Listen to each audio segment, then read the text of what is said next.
السلام عليكم ورحمة الله وبركاته. الحمد لله نحمده ونستعينه ونستغفره ونؤمن به ونتوكل عليه ونعوذ بالله من شرور أنفسنا ومن سيئات أعمالنا.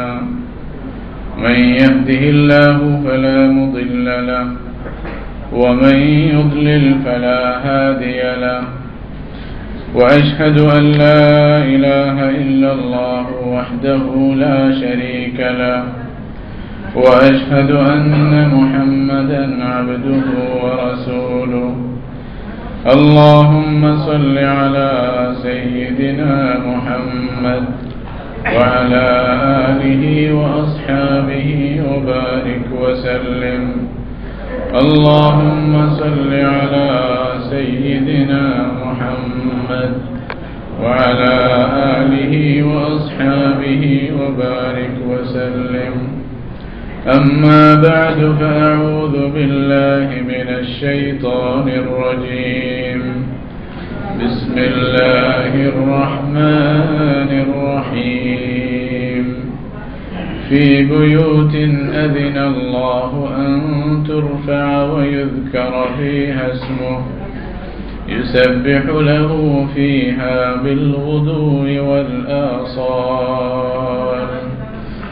رجال لا تلهيهم تجارة ولا بيع عن ذكر الله وإقام الصلاة وإيتاء الزكاة يخافون يوما تتقلب فيه القلوب والأبصار. সম্মানিত দেশীয় ভাইরা,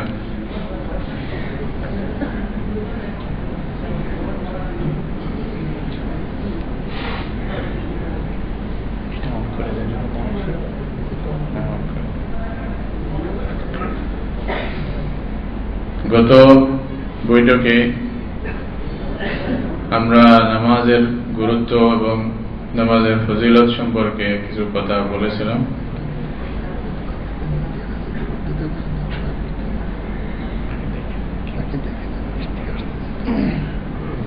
আজকেও ইনশাআল্লাহ নামাজের বিষয়ে আলোচনা হবে। নামাজটাই যদি আমাদের ঠিক হয়, বাকি সব এমনি ঠিক হবে, ঠিক না ভাই? এটাই তো বলা হয়েছিল না? আর নামাজ যদি বেঠিক হয়, বাকি সব কি হবে? এটাতে একমত নাকি না? আজকে বড় আরামসে নামাজ পড়তে পারছেন, ঠিক না? ভালো, এটা ভালো। জায়গা অনেক বড় যদি হতো তাহলে অনেক ভাইদেরকে ভালো লাগতো, তাই না? জায়গায় ছোট জায়গায় এত খুব কষ্ট হয়ে যায়, শুনতেও মুসিবত, আবার নামাজ পড়তেও মুসিবত। হ্যাঁ, নামাজে মন লাগবে না, ওইদিকে খেয়াল থাকবে। আজকে বড় আরামসে নামাজ পড়তে পারছেন, তাই তো? এখন কি কম হওয়ার জন্য দোয়া করবেন নাকি? অসুবিধা যারাই আসতে চায় ইনশাআল্লাহ জায়গা আল্লাহ করে দেবে, মাফি মুশকিল। তো আসলে নামাজেই মানে সবচেয়ে আমাদের জীবনের, আখিরাতের জীবনের এক হিসাবে দেখতে গেলে নামাজের ভিত্তিতেই সবকিছু হবে। নামাজি বান্দা হিসেবেই আল্লাহ রাব্বুল আলামিন তার সাথে ভালো ব্যবহার করা, কবর থেকে নিয়ে হাসর পর্যন্ত, জান্নাত যাওয়া পর্যন্ত নামাজের একটা চাপ মানুষের জীবনে থাকবে। এই জীবনে যেমন থাকে নামাজি মানুষ ভালো, আখিরাতে গেলেও ওইখানে তো সবচেয়ে বেশি ভালো নামাজি মানুষরা। ঈমানের পরে যাদের নামাজ মজবুত থাকবে, এমনকি কিয়ামতে যখন হিসাব দিতে যাবেন আল্লাহ তাআলা সর্বপ্রথম কিসের হিসাব নেবে? নামাজের হিসাব।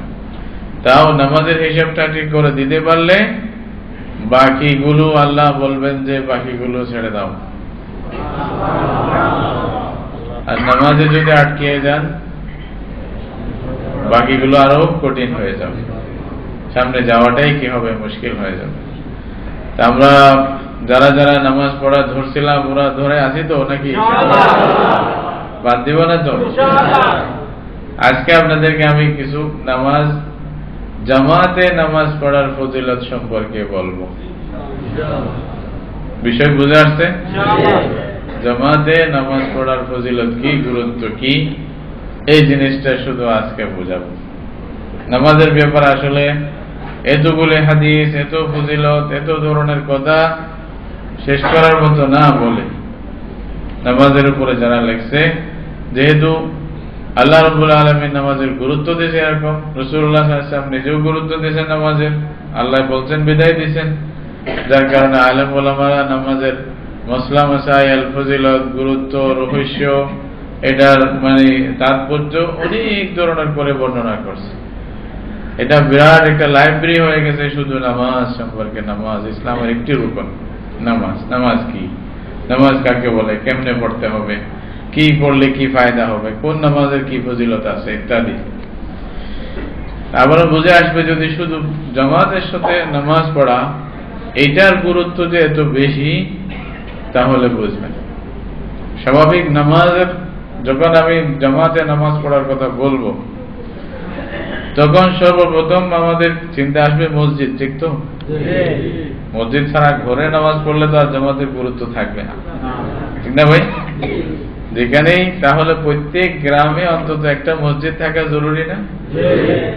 জুমার নামাজ না হোক, অন্তত 5 ওয়াক্ত ফরজ নামাজ যে পড়া যায়, ওই গ্রামের সকল মানুষ, পুরুষেরা অন্তত এসে ওখানে নামাজ পড়তে পারে, এরকম ব্যবস্থা মুসলমানদেরকে করা জরুরি, ঠিক না? বিল্ডিং করতে হবে?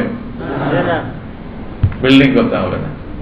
শরীয়তের জন্য এটা শর্ত দেয় নাই যে মসজিদে সঙ্গে মরমর লাগাইতে হবে, টাইলস লাগাইতে হবে, এইরকম ডিজাইন করতে হবে, এটা জরুরি না। তবে মসজিদ থাকতে হবে, নির্দিষ্ট একটা জায়গা থাকতে হবে, ওইখান থেকে 5 ওয়াক্ত নামাজের আজান হতে হবে, নিয়মিত জামাত হইতে হবে। এটা সমস্ত মুসলমান, একটা মুসলিম সমাজের জন্য এটা জরুরি, ঠিক না? মুসলিম সমাজের ভিত্তি হয় মসজিদ থেকে। কি বলেন, একমত কিনা? আমরা হয়তো আজকের পরিবেশে এটা চোখে দেখি না, বিদায় হয়তো বুঝে না আসতে পারে অনেকের, না হয়তো দেখতে গেলে নবীরা সর্বপ্রথম যে ঘর বানান, এটা কি ঘর? মসজিদ। রাসূল করিম সাল্লাল্লাহু আলাইহি ওয়াসাল্লাম যখন মক্কা শরীফ থেকে মদিনা শরীফে হিজরত করলেন আল্লাহ রাব্বুল আলামিনের হুকুমে, ওইখানে যাওয়ার পরে যখনই সুযোগ পাইছেন একটু শান্তিতে আল্লাহর বান্দাদেরকে দ্বীনের পথে ডাকবেন, এই সুযোগটা যখন পাইলেন, সর্বপ্রথম যে ঘরটি বানাইছেন ওইটি হলো কি? মসজিদে নববী। মসজিদ বানাইছেন। ওইটা বানানোর জন্য রাসূলুল্লাহ সাল্লাল্লাহু আলাইহি ওয়াসাল্লাম নিজে এটা বহন করতেছেন সাহাবীদের সাথে, নিজে গিয়া ইট নিয়ে আনতেছে মসজিদ কেমনে বানানো হয়। এবং ওটাতে সাথে ছিল তখন খেজুর গাছের যে আছে না, ডোগাগুলি দিয়া সুন্দরভাবে এখানে প্রথমে ছাদ দেওয়া হয়েছিল। ওইভাবেই তো গেছে রাসূলুল্লাহ সাল্লাল্লাহু আলাইহি ওয়াসাল্লামের জামানা, আবু বকর, ওমর, অনেকের জামানা গেছে রাদিয়াল্লাহু তাআলা আনহুমা। তারপর হযরত উসমান রাদিয়াল্লাহু তাআলা আনহুর জামানায় এসে ওইটাকে একটু সম্প্রসারণ করা হয়েছে।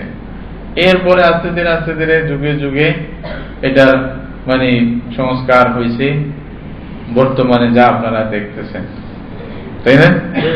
পৃথিবীর সবচেয়ে সুন্দর মসজিদে পরিণত হয়েছে, তাই না? দেখার মতো আল্লাহর ঘর, এবং তারপরে রাসূলুল্লাহ সাল্লাল্লাহু আলাইহি ওয়াসাল্লামের মসজিদ যেটা মদিনা শরীফের, এটা পৃথিবীতে দেখার মতো এরকম সুন্দর আর কোথাও নেই। এমন যে আকর্ষণ, সারা পৃথিবী থেকে মানুষ আসিয়া দেখার জন্য আসে। আল্লাহ রসুলের শহর, আল্লাহ রসুলের মসজিদ, এটা নবীর হাতে গড়া সর্বশেষ মসজিদ। কোন নবীর হাতে যে মসজিদ তৈরি হয়েছে, নির্মিত সর্বশেষ মসজিদ হলো কোনটি?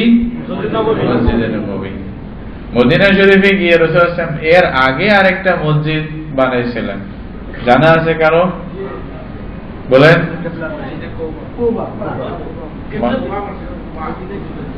কিবলাতাইন না, মসজিদে কুবা। যারা কুবা বলতেছেন এটা ঠিক আছে, উত্তর ঠিক আছে। এটা মসজিদে মদিনা শরীফে পৌঁছার পথে রাস্তার মধ্যে এক জায়গায় কিছুদিন রাসূলুল্লাহ সাল্লাল্লাহু আলাইহি ওয়াসাল্লাম অবস্থান করছিলেন, ওইখানে কুবা মসজিদ রাসূলুল্লাহ সাল্লাল্লাহু আলাইহি ওয়াসাল্লাম নির্মাণ করেছিলেন সাহাবায়ে কেরামকে দিয়া, ওইখানেও একটা মসজিদ বানাইছেন। তাহলে নবীরা প্রথম গিয়া কি বানায়? মসজিদ।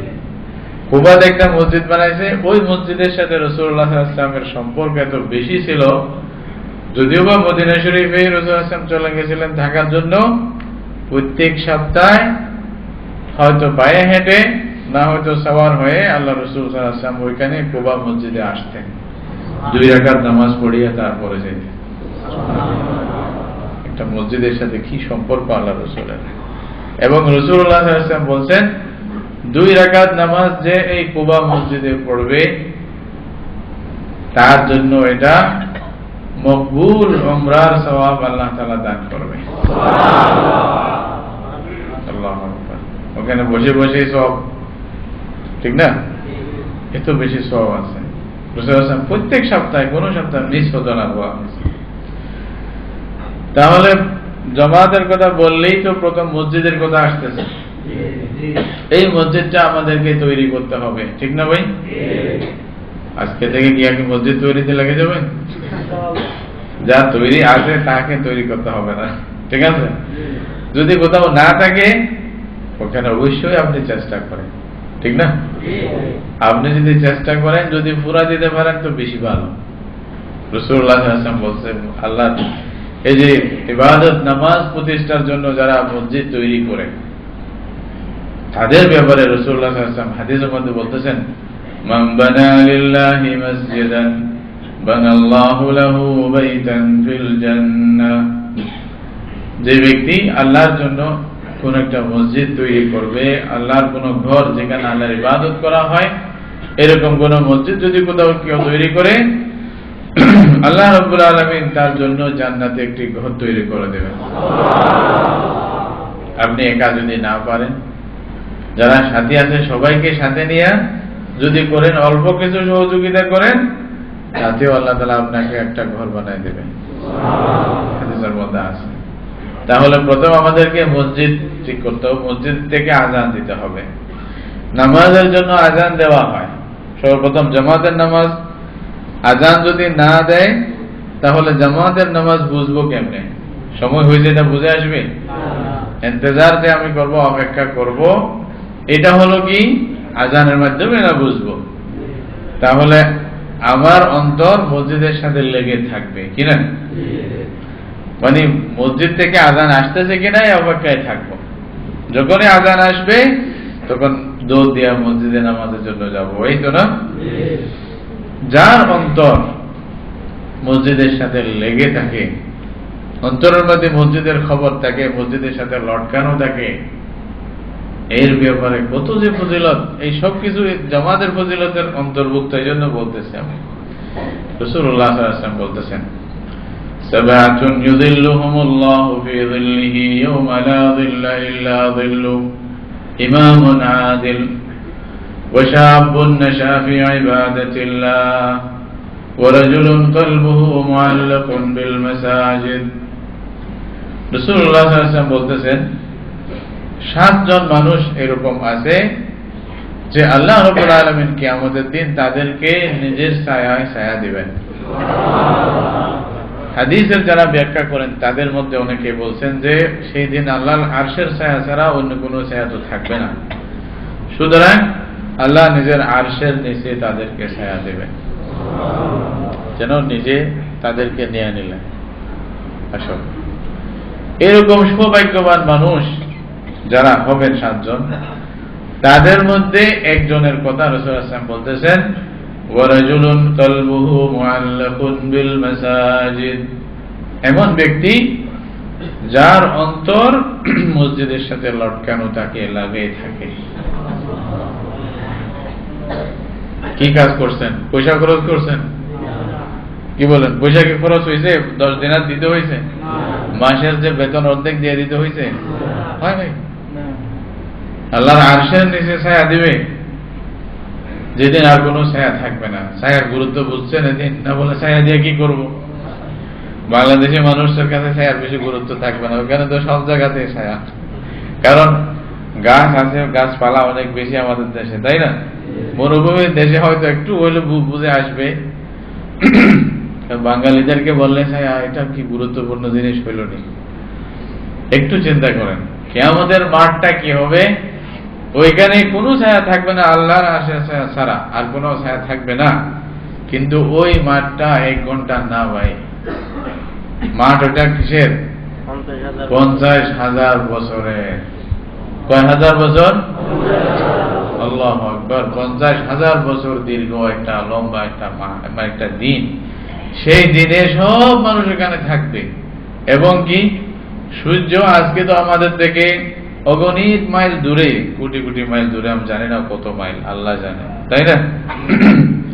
সেদিন 2 হাত উপরে আসবে সূর্য। কতটুকু? মানুষ গুনার হিসাবে নিজে নিজে ঘামিয়া তার জন্য সমুদ্র হয়ে থাকবে। পাশের ভাইয়ের খবর থাকবে না।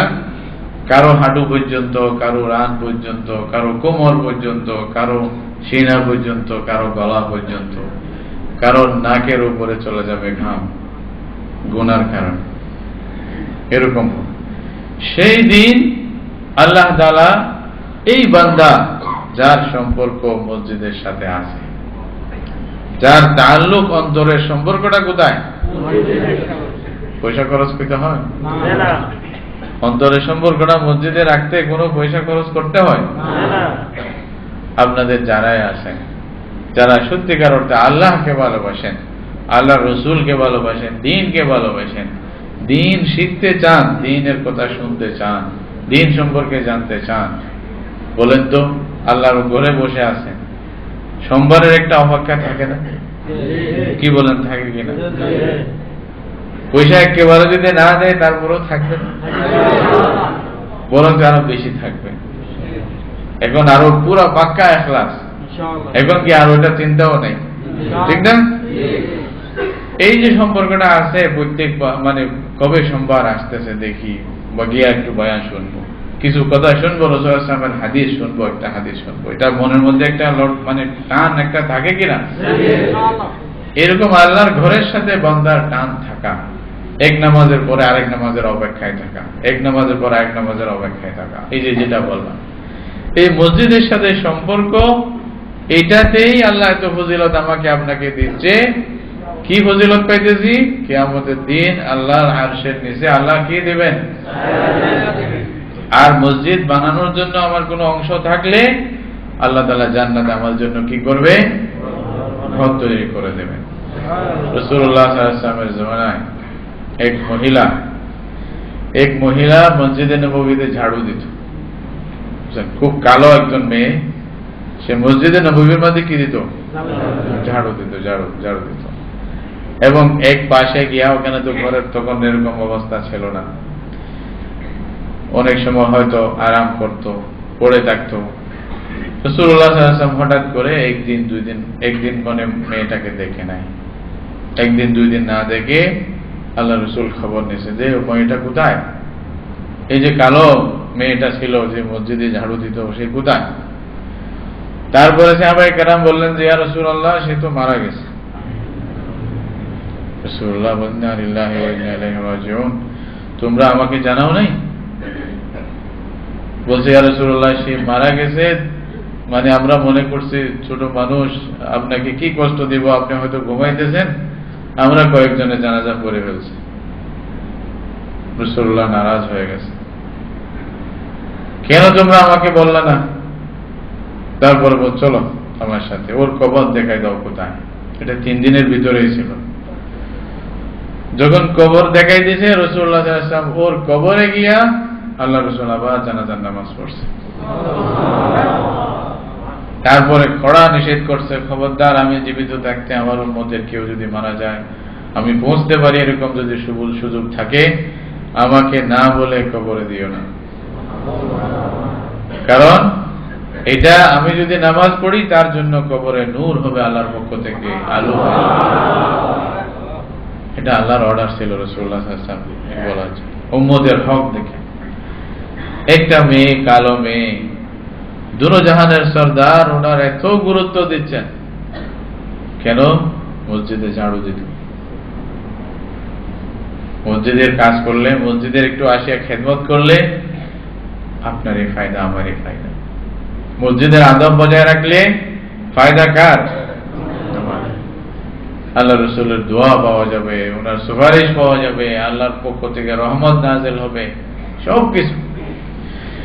তাহলে প্রথম যে মসজিদ আমাদের জামাতে নামাজ পড়ার জন্য দরকার হচ্ছে, ওই মসজিদের সাথে সম্পর্ক রাখার ফায়দা পাইলেন তো? আসেন এবার ওই মসজিদে যদি আজান দিতে যান, জামাতের জন্য আজান দিতে হয় না? রাসূলুল্লাহ সাল্লাল্লাহু আলাইহি ওয়াসাল্লাম যখন প্রথমে ইয়াতে মদিনা শরীফে চলে গেলেন, তখন জামাতে ডাকার জন্য অনেক সময় একটা ঘন্টি বাজানো হতো বা আওয়াজ দিত, একে অপরকে বলতো আসো আসো নামাজের জন্য চলে আসো। একবার সাহাবায়ে কেরাম সহ সবাই মিলে পরামর্শ করলেন কি করা যায়। কেউ পরামর্শ দিল, বলতে যদি আগুন জ্বালাই দেওয়া হয় নামাজের টাইমে, আগুনের অবস্থা দেখে সবাই চলে আসবে। আল্লাহ রসুল বললেন যে এটা অগ্নি পূজকদের কাজ, যারা আগুন পূজা করে তাদের কাজ, আমরা এটা করতে পারি না। ঠিক আছে। আরেকজন বলল যে একটা ওই যে সুরঙ্গ আছে বাঁশি, এটাকে নাপুস বলতেছে আর কি, বলতে ওইটাতে যদি ফুঁক মেরে আওয়াজ করা হয় সবাই বুঝতে পারলো যে মানে নামাজের টাইম হয়ে গেছে, এটা পরামর্শ দিচ্ছে। আবার আরেকজন বলল যে একটা ঘন্টি রাখে যদি ঘন্টি দেওয়া হয়, তো আল্লাহ রাসূল সাল্লাল্লাহু আলাইহি ওয়াসাল্লাম বললেন যে এটা নাসারা খ্রিস্টানদের অনেকের এরকম নিয়ম আছে, এরা বিশেষ তাদের মানে ইবাদতের সময় এরকম ঘন্টি বাজায়। আপনারা দেখছেন না মন্দিরে ঘন্টি বাজায়, এটার সাথে মিলে যাবে, আমাদেরটা এরকম হতো না। তারপরে চিন্তার মধ্যে রয়ে গেল, ফাইসালা হয় নাই, এমন সময় মজলিস বরখাস্ত হয়ে গেছে, চিন্তা করো কি করা যায়। তারপরে সবাই চিন্তাতে ছিল যে নামাজের জন্য ডাকার জন্য কি ব্যবস্থা হতে পারে। আল্লাহ তাআলা এই দ্বীনের মধ্যে মুসলমানদেরকে, বিশেষ করে সাহাবায়ে কেরামের জামাতকে কিভাবে শরীক রাখছেন দেখেন। এই জামাতটাকে আল্লাহর কত পছন্দ ছিল, জামাতটা যাদের মাধ্যমে আল্লাহ প্রথম ভাবে এই দ্বীন প্রতিষ্ঠা করে দেখাইছেন, যাদেরকে এই জন্য আল্লাহ নির্বাচন করছেন, তারা আল্লাহর কাছে কতই যে প্রিয় ছিল, সম্পর্ক কি ছিল এটা বুঝে কুল করতে পারবেন না। হযরত আব্দুল্লাহ ইবনে যায়েদ ইবনে আব্দুর রাব্বি রাদিয়াল্লাহু তাআলা আনহু, উনি স্বপ্নে দেখলেন, উনি স্বপ্ন দেখছেন যে একটা লোক ওরকম সিংহা আছে না, যেটাতে ফুঁক দেয়। আগের জমানায় যদি কেউ লোক থাকেন গ্রামে, ওই শেষ রাত্রে রোজা রাখার জন্য, সেহরি খাওয়ার জন্য যখন মানুষকে ডাকা হতো, তখন সিংহাতে ফু দিত। আপনারা দেখছেন কিনা জানি না, আমি ছোট থাকতে দেখছি, এখন নাই ওইসব, তাই না? এখন সাইরান বাজানো হয় মনে হয়, তাই না? মাইকে বলে সাইরান বাজানো হয়, বিভিন্ন নিয়ম হয়েছে, ঘড়ি হয়ে গেছে সবাই করে। আগের জমানায় ঘড়ি কয়জনেরই ছিল, ঠিক না? এই জমানার এখন তো বলা মুশকিল, একটু আগে যাইতে হবে তাইলে বুঝবেন। ঘড়িটাও বড় একটা বিষয় ছিল, এখন তো রিক্সাওয়ালার হাতেও ঘড়ি থাকে, ঠিক না? সবার হাতে থাকে। এখন ঘড়ির কোনো ভ্যালু, কোনো মূল্য নাই, মোবাইলের মূল্য নাই, সবকিছু ওইরকম হয়ে গেছে। তো উনি স্বপ্নে দেখছেন যে একজন লোক ওইটা নিয়ে চলে যাচ্ছে। তো উনি ডাক পারতেছে, বলতেছে আরে ভাই এটা আমাকে দাও। বলছে কি করবা? বলছে যে আমরা নামাজের জন্য মানুষকে ডাকবো, এটা আমি বিক্রি করো, আমি তোমাকে পয়সা দেব। এটা নামাজের জন্য মানুষকে, জামাতের সময় মানুষকে যখন ডাকতে হয়, ওই মানে ডাকার জন্য এটা আমাদের কাজে আসবে, আওয়াজ বড় হবে, এটা আমাদেরকে দাও। সুবহানাল্লাহ। উনি বললেন যে ঠিক আছে, এটা তো কিনবে, তবে আমি তোমাকে কিছু শব্দ শিখাই দিই, এটার চেয়ে এটা ভালো। উনি ছিলেন আসলে ফেরেশতা। কে? ওই স্বপ্নে যাকে দেখতেছেন আর কি। তো বললেন যে তাহলে শিখাই দাও। কি শিখাই দেবে? তো তখন উনি বললেন যে যখন নামাজের টাইম হবে তখন তুমি বলো আল্লাহু আকবার, আল্লাহু আকবার, আল্লাহু আকবার, আল্লাহু আকবার, আশহাদু আল্লা ইলাহা ইল্লাল্লাহ, আশহাদু আল্লা ইলাহা ইল্লাল্লাহ, আশহাদু আন্না মুহাম্মাদার রাসূলুল্লাহ, আশহাদু আন্না মুহাম্মাদার রাসূলুল্লাহ, হাইয়া আলাস সালাহ, হাইয়া আলাস সালাহ, হাইয়া আলাল ফালাহ, হাইয়া আলাল ফালাহ, আল্লাহু আকবার, আল্লাহু আকবার, লা ইলাহা ইল্লাল্লাহ। এইগুলো শিক্ষা দিয়েছেন। বলছে আপনি নামাজের সময় যখন আসবে আপনি এই শব্দগুলি জোরে জোরে বলবেন, আর এই সিঙ্গার কোনো দরকার হবে না। এইটা দেখে উনি ঘুম ভাঙার সাথে সাথে দৌড়াইয়া রাসূলুল্লাহ সাল্লাল্লাহু আলাইহি ওয়াসাল্লামের কাছে আসলেন। আসিয়া বলতেছে, ইয়া রাসূলুল্লাহ, আমি এই স্বপ্ন দেখছি। কি বলছে? যে এই ঘটনা আমাকে এরকম এরকম বলছে। উনি কথা শেষ করার আগেই হযরত ওমর ইবনে আল-খাত্তাব রাদিয়াল্লাহু আনহু নিজেও সেম স্বপ্ন দেখছেন। এবং হাদিসের মধ্যে আছে উনি ভালোভাবে কাপড় পরার সুযোগ পান না, কাপড় কোন রকম ধরে দৌড় দিয়েছে রাসূলুল্লাহ সাল্লাল্লাহু আলাইহি ওয়াসাল্লামের কাছে বলার জন্য। বলছে, ইয়া রাসূলুল্লাহ, আমি স্বপ্ন দেখছি। বলছে, ওইটাই তো আমরা বলতেছি। এর আগে দেখে যে উনি বয়ান করতেছে, হযরত ওমর বললেন, আমিও তো দেখছি সেম স্বপ্ন। আল্লাহ রাসূল সাল্লাল্লাহু আলাইহি ওয়াসাল্লাম বলছেন যে উনি ছিল ফেরেশতা যা তোমাদেরকে শিক্ষা দিয়েছে। তারপরে থেকে বলল, ইয়া রাসূলুল্লাহ সাল্লাল্লাহু আলাইহি ওয়াসাল্লাম বললেন যে হ্যাঁ, এখন থেকে নামাজের আযান, এটাকে আযান বলা হয়, এলান ঘোষণা করা, এখন থেকে এটাই নামাজের ঘোষণার জন্য নির্দিষ্ট থাকবে, এই শব্দগুলি বলবে। তখন যার আওয়াজ বেশি তাকেই রাসূলুল্লাহ সাল্লাল্লাহু আলাইহি ওয়াসাল্লাম নির্ধারণ করলেন, বলতেন যে ইয়া বিলাল কুম ফাআযিন লিস-সালাহ। বলছে, এই বিলাল, উনাকে বললেন যে বেলালকে শিক্ষা দাও। হযরত বিলাল ছাদে উঠে, পাথরের উপর উঠে জোরে সোরে আওয়াজ দিতেন। তখন রাদিয়াল্লাহু তাআলা রাসূলুল্লাহ সাল্লাল্লাহু আলাইহি ওয়াসাল্লামের মুয়াজ্জিন কে? হযরত বিলাল হাবশী রাদিয়াল্লাহু তাআলা আনহু। বুঝেন না, আল্লাহ রাসূল যাকে দেন। সাহাবায়ে কেরামদের মধ্যে কারো কারো আওয়াজ এরকম বেশি ছিল। একজন সাহাবী ছিলেন, উনার আওয়াজ শুধু যে এমনি আওয়াজ করত 6 মাইল দূর পর্যন্ত শোনা যেত। 6 মাইল কোন মাইকের মাধ্যমে শোনা যাবে? 6 মাইল, এটা ওনার জন্য কারামতি ছিল। আরেকজন সাহাবী ছিলেন আল্লাহ রাসূলের ঘোড়ার আগে উনি দৌড়ে যেত। আল্লাহু আকবার, আল্লাহু আকবার, আজীব। এরকম ছিল কিছু কিছু বৈশিষ্ট্য। রাসূলুল্লাহ সাল্লাল্লাহু আলাইহি ওয়াসাল্লামের মুয়াজ্জিনদের মধ্যে সবচেয়ে প্রসিদ্ধ এবং প্রথম মুয়াজ্জিন হলেন কে? হযরত বিলাল রাদিয়াল্লাহু তাআলা আনহু। হযরত বিলাল রাদিয়াল্লাহু আনহুকে আদেশ দিলেন, হযরত বিলাল আযান দেওয়া শুরু করলেন। এই যে আযান দেওয়া, তারপর থেকে রাসূলুল্লাহ সাল্লাল্লাহু আলাইহি ওয়াসাল্লাম মুসলমানদেরকে আযান দেওয়ার প্রতি তারগীব দিলেন। হযরত বিলাল আযান দিতেন। একদিন হযরত বিলাল দেখলেন যে রাসূলুল্লাহ সাল্লাল্লাহু আলাইহি ওয়াসাল্লাম এখনো ঘুমে, ফজরের সময় এখনো ঘুমে আছেন, এখন ডাকবেন কি করে? তো এখন আযান দেওয়ার সময় উনি করছে কি, হাইয়া আলাস সালাহ, হাইয়া আলাল ফালাহ পরে নিজের থেকে দুইটা শব্দ বাড়াই দিয়েছে। কি বললেন? আসসালাতু খায়রুম মিনান নাওম। কত সুন্দর আদবের সহিত ডাকছে আল্লাহ রাসূলকে। এটা বলতে, ইয়া রাসূলুল্লাহ ওঠেন ওঠেন না, কি বলতেছে? আসসালাতু খায়রুম মিনান নাওম। মানে বুঝছেন? মানে ঘুমের চেয়ে নামাজ ভালো। কাউকে আদেশ না, আদবের সহিত আল্লাহ রাসূলের কাছে খবরটা পৌঁছায় গেছে।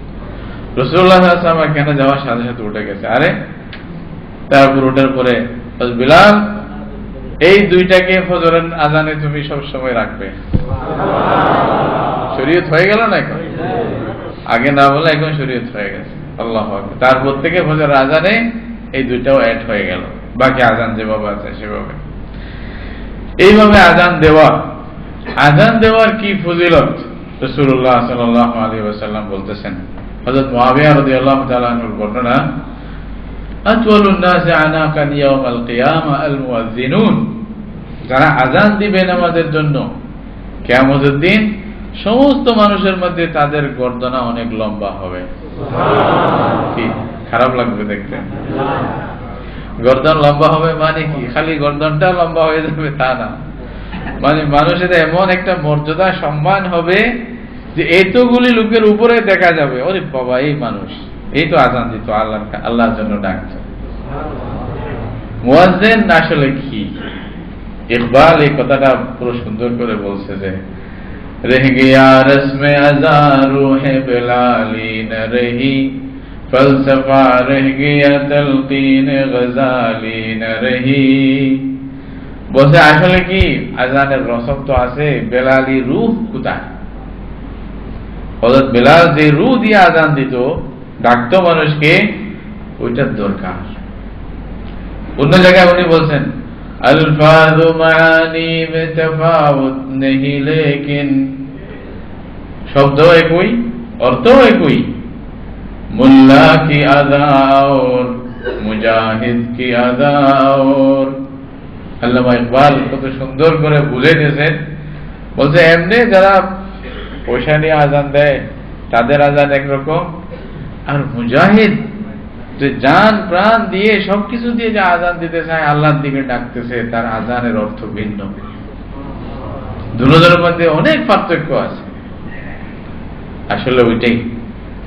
কিন্তু যেই হোক না কেন, মুয়াজ্জিনের এত ফজিলত। এক মুহাদ্দিস বলতেছে যে মন চায় হাদিসের দরস ইত্যাদি সব ত্যাগ করে কোথাও গিয়া 5 ওয়াক্ত নামাজের আজান দিতে থাকে খালি। এই তো ফজিলত হাদিসের মধ্যে আছে। কিয়ামতের দিন এত বড় মর্যাদা হবে। আসেন হাদিসের মধ্যে কি আছে। রাসূলুল্লাহ সাল্লাল্লাহু আলাইহি ওয়াসাল্লাম বলতেছেন, যেই বান্দা নামাজের সময় হলে আজান দিবে, আজান যদি দেয়, তখন তার আজানের আওয়াজ, এক সাহাবীকে বলছে তুমি আজান দাও গ্রামের জন্য, বলছে ইয়া রাসূলুল্লাহ দেই। বলছে যে যখন আজানের টাইম হবে, ইরফা সাউতাকা বিন-নিদা, জোরে আজান দাও। কেন? বলছে যে মুয়াজ্জিনের আওয়াজ যেখানেই যাবে, ওই জায়গায় পর্যন্ত জিন ইনসান যে কোনো বস্তু যাই শুনবে, কিয়ামতের দিন তার জন্য সত্যের সাক্ষী দিবে সবাই মিলে। মুয়াজ্জিন। এবং কোন কোন হাদিসের মধ্যে আছে যারা 12 বছর, বা কোন হাদিসের মধ্যে আরো কিছু কমও আছে, বেতন ছাড়া শুধু আল্লাহকে রাজি খুশি করার উদ্দেশ্যে আজান দিতে পারবে,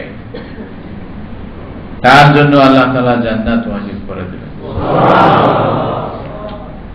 হাদিসের মধ্যে আছে যারা আজান দেয় তাদের মর্যাদার ব্যাপারে আল্লাহ রাসূল বলতেছেন, লাউ তা'লামুনা মা ফিন নিদাই ওয়াস সাফফিল আউয়াল, যদি তোমরা জানতে আজানের মধ্যে কি ফজিলত আছে, আজান দেওয়ার মধ্যে, এবং সফে আউয়ালে আসে নামাজ পড়ার মধ্যে কি ফজিলত এটা জানতা, তাহলে এই ফজিলত পাওয়ার জন্য যদি তোমাদেরকে লটারি করতে হতো, তোমরা লটারি করে হলেও ফজিলত পাওয়ার জন্য প্রতিযোগিতা করতাম, একে অপরের আগে যাওয়ার চেষ্টা করতাম।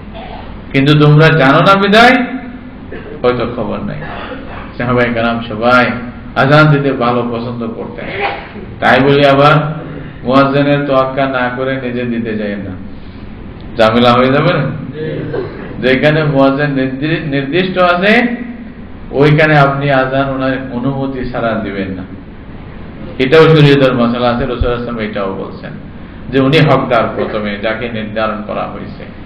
বাকিরা যারা আছে যদি দিতে মন চায়, আরজু লাগে, হুজুরের কাছে আগে থেকে ঠিক করবেন, হুজুর আমার আজানটা শুনেন, একবার আমি কি আজান দিতে পারি? হ্যাঁ, মন চায় না? একবার কিছু লোককে সাক্ষী করতে মন চায় না? যাদের আপনার আওয়াজ যারাই শুনবে তারা সবাই সত্যের সাক্ষী দেবে আপনার জন্য, ঠিক না ভাই? নামাজ তো সবাইকে পড়তে হবে। হাদিসের মধ্যে রাসূলুল্লাহ সাল্লাল্লাহু আলাইহি ওয়াসাল্লাম, তোমরা যদি অন্তত একেবারে আর বেশি না হয় 3 জনও হও, তাহলে তোমাদের মধ্যে একজন আজান দিবে, পরে তোমাদের মধ্যে যে উত্তম এলমে আমলে কেরাতে কোরআনের বিষয়ে যে বেশি ভালো জানে সে ইমামতি করবে, তোমরা জামাতে নামাজ পড়বে। এরকম আদেশ আছে রাসূলুল্লাহ সাল্লাল্লাহু আলাইহি ওয়াসাল্লাম। একটা গ্রামে তো অনেকগুলি লোক থাকে, এখানে 3 জন কেন, অনেক লোক থাকে, সবাই আসবে। এই যে আজান দেওয়ার এই ফজিলত, আজান দিতে হয় কিসের জন্য? জামাতের নামাজের জন্য, তাই তো না? জামাতের নামাজের জন্যই তো দিতে হয়। হাদিসের মধ্যে আছে কেউ যদি এমন জায়গায় গেছে যে ওইখানে একা, আর কেউ নাই, একা একা বেচারা, সে কি আজান দিবে কিনা? সেও আজান দিবে, তার আজানের ফজিলত আরো বেশি। সুবহানাল্লাহ। আল্লাহ রাব্বুল আলামিন ফেরেশতাদেরকে বলে, তাকাও তাকাও, দেখো এই বান্দা একা মরুভূমিতে, কেউ দেখতেছে না তাকে, সে নামাজ না পড়লেও কেউ জানতো না পড়ছে কিনা। একেবারে একা, মানে ওই যে ছাগল গরু চড়াইতেছে অথবা উট চড়াইতেছে, রাখাল, এবং সে নামাজের টাইমে সে বারবার আল্লাহু আকবার আল্লাহু আকবার বারবার মানে আজানের আওয়াজ বলতেছে। এই যে আওয়াজটা, ভাই প্লিজ আপনি ধরিয়েন না তো, জি আপনার হাত লাগাইন না ভাই, প্লিজ হাত লাগাইন না, যেটা জানবেন না ওটাতে হাত লাগাইন না। বসেন বসেন বসেন বসেন, একটু জবর করেন, আল্লাহ হেফাজত করুন ইনশাআল্লাহ।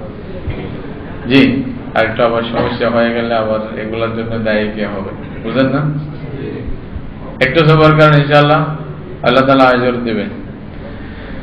তো ওই ব্যক্তি ওইখানে একা একা আযান দিচ্ছে, তখন আল্লাহ তাআলা ফেরেশতাদেরকে বলেন যে দেখো এই একা একা আযান দিচ্ছে, এতে তো কেউ দেখতো না, নামাজ না পড়লে কেউ জানতো না, কিন্তু কার বয়সে আযান দিচ্ছে, কার বয়সে এগুলা বলতেছে।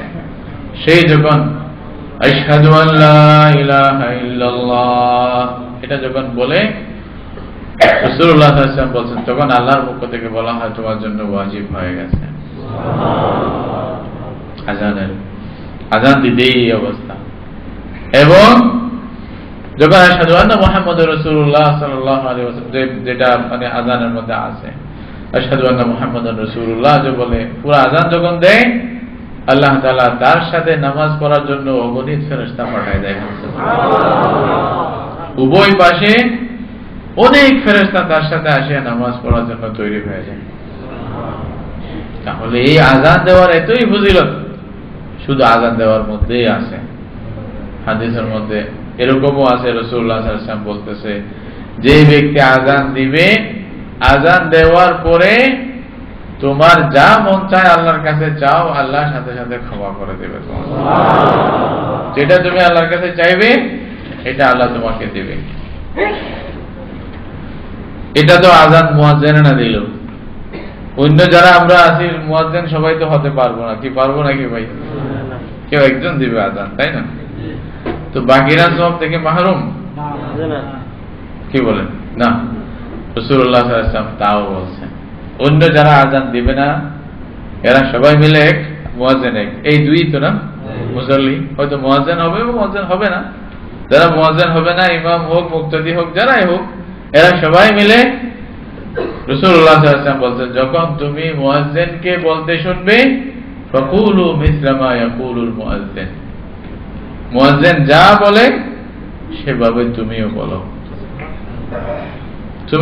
তাহলে তুমিও আজরের মধ্যে বরাবর হয়ে যাবে।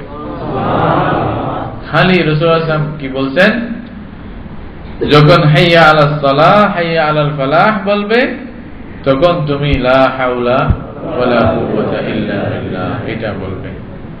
এইখানে একটা কথা মনে রাখবেন, আমাদের দেশে অনেক সময় লা হাওলা পড়লেই মনে করে যে কিছু একটা খারাপ কাজের কারণে লা হাওলা পড়ছে, ঠিক না? আমাকে একজন প্রশ্ন করছে, এই জন্য বলতেছি আপনাদের, বলতে হুজুর আযান ভালো জিনিস, এবং ওইটার জবাবে লা হাওলা পড়তে হয়, এটা কেন? আসলে অর্থ বুঝে নাই বিধায় এই প্রশ্নটা হয়েছে, হয়তো আপনাদের কারো এরকম মনে থাকতে পারে, এই জন্য বলতেছি। তো বলছে লা হাওলা ওয়ালা কুওয়াতা কেন? আমরা স্বাভাবিক কোন একটা খারাপ কিছু দেখলে তখন সাথে সাথে কি বলি, লা হাওলা ওয়ালা কুওয়াতা ইল্লা বিল্লাহ বলি, ঠিক না? জি, এরকম হয়। তো এইখানে হাইয়া আলাস সালাহ হাইয়া আলাল ফালাহ এটা বলার সময় লা হাওলা ওয়ালা কুওয়াতা ইল্লা বিল্লাহ বলতে বলা হয়েছে, হাদিসের মধ্যে আছে। এটার অর্থ কি? আসলে লা হাওলা ওয়ালা কুওয়াতা ইল্লা বিল্লাহ মানে কি এটা তো বোঝা দরকার। লা হাওলা ওয়ালা কুওয়াতা ইল্লা বিল্লাহ মানে হলো হাউলুন মানে ফিরে যাওয়া, মানে বিরত থাকা, ফিরে থাকা, দূরে থাকা, ওয়া কুওয়াতা মানে শক্তি নিয়ে করা। এটা মানে কি শয়তান থেকে, গুনাহ থেকে ফিরে থাকা এবং ইবাদতকে শক্তি দিয়ে ইবাদত করা আল্লাহর সাহায্য ছাড়া সম্ভব না। এটাই হলো কিসের অর্থ, লা হাওলা ওয়ালা কুওয়াতা ইল্লা বিল্লাহ। এটা একটা জিকির। রাসূলুল্লাহ সাল্লাল্লাহু আলাইহি ওয়াসাল্লাম বলেন এটা হলো কানজুম মিন কুনুজিল জান্নাহ, এটা জান্নাতের বড় একটি ভান্ডার। কোনটি? লা হাওলা ওয়ালা কুওয়াতা ইল্লা বিল্লাহিল আলিয়্যিল আযীম, যেটা পড়েন ওয়ালা কুওয়াতা ইল্লা বিল্লাহ, এটার অর্থ এটাই। এখানে যখন আপনাকে ডাকা হচ্ছে হাইয়া আলাস সালাহ হাইয়া আলাল ফালাহ, তুমি আসো নামাজের দিকে, কামিয়াবির দিকে, তখন বান্দা আল্লাহর কাছে এটা বলবে যে আল্লাহ, খারাপি থেকে বেঁচে থাকা, নামাজ না পড়া থেকে বেঁচে থাকা, এখন নামাজ পড়ার জন্য নামাজ যখন আমি পড়ার জন্য শক্তি দিয়ে আল্লাহর ইবাদত দিকে যাওয়া, আল্লাহ তোমার সাহায্য ছাড়া সম্ভব হবে না। এটাই বান্দা যেন প্রথমে স্বীকার করলেন, লা হাওলা ওয়ালা কুওয়াতা ইল্লা বিল্লাহ। আযানের জবাব দিবেন। আযানের যখন জবাব দিলেন, এই জবাবের দ্বারা আপনি মুয়াজ্জিন যে সওয়াব পাবে, আপনিও আলহামদুলিল্লাহ সেই সওয়াব পাবেন। শরীক হয়ে গেল। রাসূলুল্লাহ সাল্লাল্লাহু আলাইহি ওয়াসাল্লাম বলতেছেন, যে ব্যক্তি মুয়াজ্জিন যা বলে মুয়াজ্জিনের সাথে সাথে তা বলল এবং এর পরে আমার উপরে দরুদ পড়ল, এর উপরে রাসূল সাল্লাল্লাহু আলাইহি ওয়াসাল্লামের উপরে কি করবেন? তাহলে দরুদ কবে? নামাজের আযানের আগে নাকি পরে? পরে। মনে রাখিয়ে না, এটাই রাসূল সাল্লাল্লাহু আলাইহি ওয়াসাল্লামের সুন্নাত। আযানের আগে দরুদ পড়া এটা মানুষের বানানো, ঠিক না? ওটা বাদ দেওয়া দরকার। তবে আযানের পরে দরুদ পড়া এটা কার? আল্লাহর রাসূলের সুন্নাত। রাসূলুল্লাহ সাল্লাল্লাহু আলাইহি ওয়াসাল্লাম বলছেন যে ইমাম যা বলে, মুয়াজ্জিন যা বলে, এটা বলার পরে, জবাব দেওয়ার পরে যদি দরুদ পড়ে, বলছে ফাইন্নাহু মান সাল্লাল্লাহু আলাইহি মাররাতান সাল্লাল্লাহু আলাইহি আশরা, যে ব্যক্তি আমার উপর একবার দরুদ পড়বে, আল্লাহ তার প্রতি 10টি রহমত নাযিল করবে। তারপরে হাদিসের মধ্যে আছে সুম্মা সাল্লাল্লাহু আলাইহিল ওয়াসিলা, এরপরে আমার জন্য আল্লাহর কাছে তোমরা ওসিলার দোয়া করো। ওসিলার দোয়া কি? ওই যে আমরা আযানের পরে আল্লাহ রাসূল শিক্ষা দিয়েছে, আল্লাহুম্মা রাব্বা হাযিহিদ দাওয়াতিত তাম্মাতি ওয়াস সালাতিল কায়িমা আতি মুহাম্মাদানিল ওয়াসিলাতা ওয়াল ফাদিলা, বলি না? ওয়াবআথহু মাকামান মাহমুদান আল্লাযী ওয়া'আদতাহু ইন্নাকা লা তুখলিফুল মিয়াদ। এই যে দোয়াটা পড়ি আমরা, এইখানে ওসিলা যে বলছে আল্লাহ রাসূলের জন্য, আমরা আল্লাহর কাছে কিসের দোয়া করতেছি? আল্লাহ মুহাম্মদুর রাসূলুল্লাহ সাল্লাল্লাহু আলাইহি ওয়াসাল্লামকে ওসিলা দান করো এবং মাকামে মাহমুদে উনাকে পৌঁছাই দাও, এইটা আল্লাহর কাছে দোয়া করতেছি, ঠিক না? এই জিনিসটা কি? রাসূলুল্লাহ সাল্লাল্লাহু আলাইহি ওয়াসাল্লাম এক হাদিসের মধ্যে বলছেন, যখন জিজ্ঞাসা করা হয় ইয়া রাসূলুল্লাহ ওসিলা কি, বলছে যে ওসিলা হলো এমন একটি মর্তবা জান্নাতের মধ্যে যেটা আল্লাহর একজন বান্দা শুধু পাবে, আর কেউ পাবে না। কে পাবে? বনি আদমের মধ্যে শুধু এক বান্দা পাবে। ওই বান্দাটা, যে বান্দাটা পাবে, পরে রাসূলুল্লাহ সাল্লাল্লাহু আলাইহি ওয়াসাল্লাম ওয়ারজু আন আকুনা আনা হুয়া, বলতে আমি আশা করি সেই বান্দা আমি হব। রাসূলুল্লাহ সাল্লাল্লাহু আলাইহি ওয়াসাল্লাম জানতেন যে রাসূলুল্লাহ সাল্লাল্লাহু আলাইহি ওয়াসাল্লাম এই হবে, এটা আল্লাহ বলে দিয়েছেন। তারপরও কথার আদব, কথা সুন্দর, বলছে যে আমি তো সেই বান্দা হওয়ার আশা রাখি, অর্থাৎ আল্লাহ রাসূলই উনি হবেন। তাহলে এর জন্য আমাদের সবাইকে দরখাস্ত করতে হবে। কবে পর্যন্ত? কিয়ামত পর্যন্ত। কোটি কোটি অগণিত প্রশ্ন প্রত্যেক দিন যাচ্ছে না?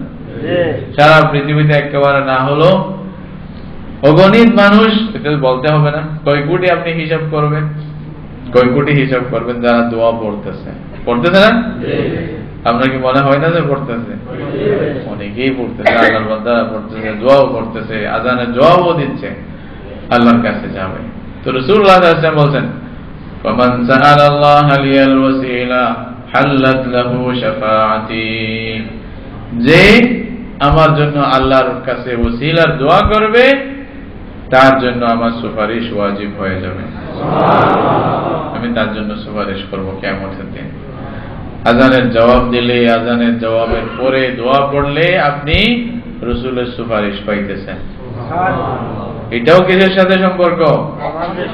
এখনো নামাজে আসছেন না? নামাজ এখনো আসেন নাই? এর আগের থেকে কি আল্লাহ ব্যবস্থা করতেছে দেখেন। হ্যাঁ, নামাজের দেখা তো পরে হচ্ছে, এর আগের থেকে আল্লাহ কিভাবে পথে পথে ঘাটে ঘাটে আপনাকে দিচ্ছে। মসজিদ বানাইলো, আযান দিল, সব আযানের জবাব দিল। আযান যখন শুনলেন, আযানের পরে আযানের উত্তর দেওয়া, দুই রকম, মুখে উত্তর দেওয়া, আমলি উত্তর দেওয়া, এটা তো ওয়াজিব। আমলের উত্তর দেওয়া এটা কি ওয়াজিব? এক সাহাবী অন্ধ ছিলেন, রাসূলুল্লাহ সাল্লাল্লাহু আলাইহি ওয়াসাল্লামের কাছে আসিয়া বললেন যে ইয়া রাসূলুল্লাহ, আমি অন্ধ মানুষ, আমি কি ঘরের এক কর্নারে গিয়া নামাজ পড়তে পারি?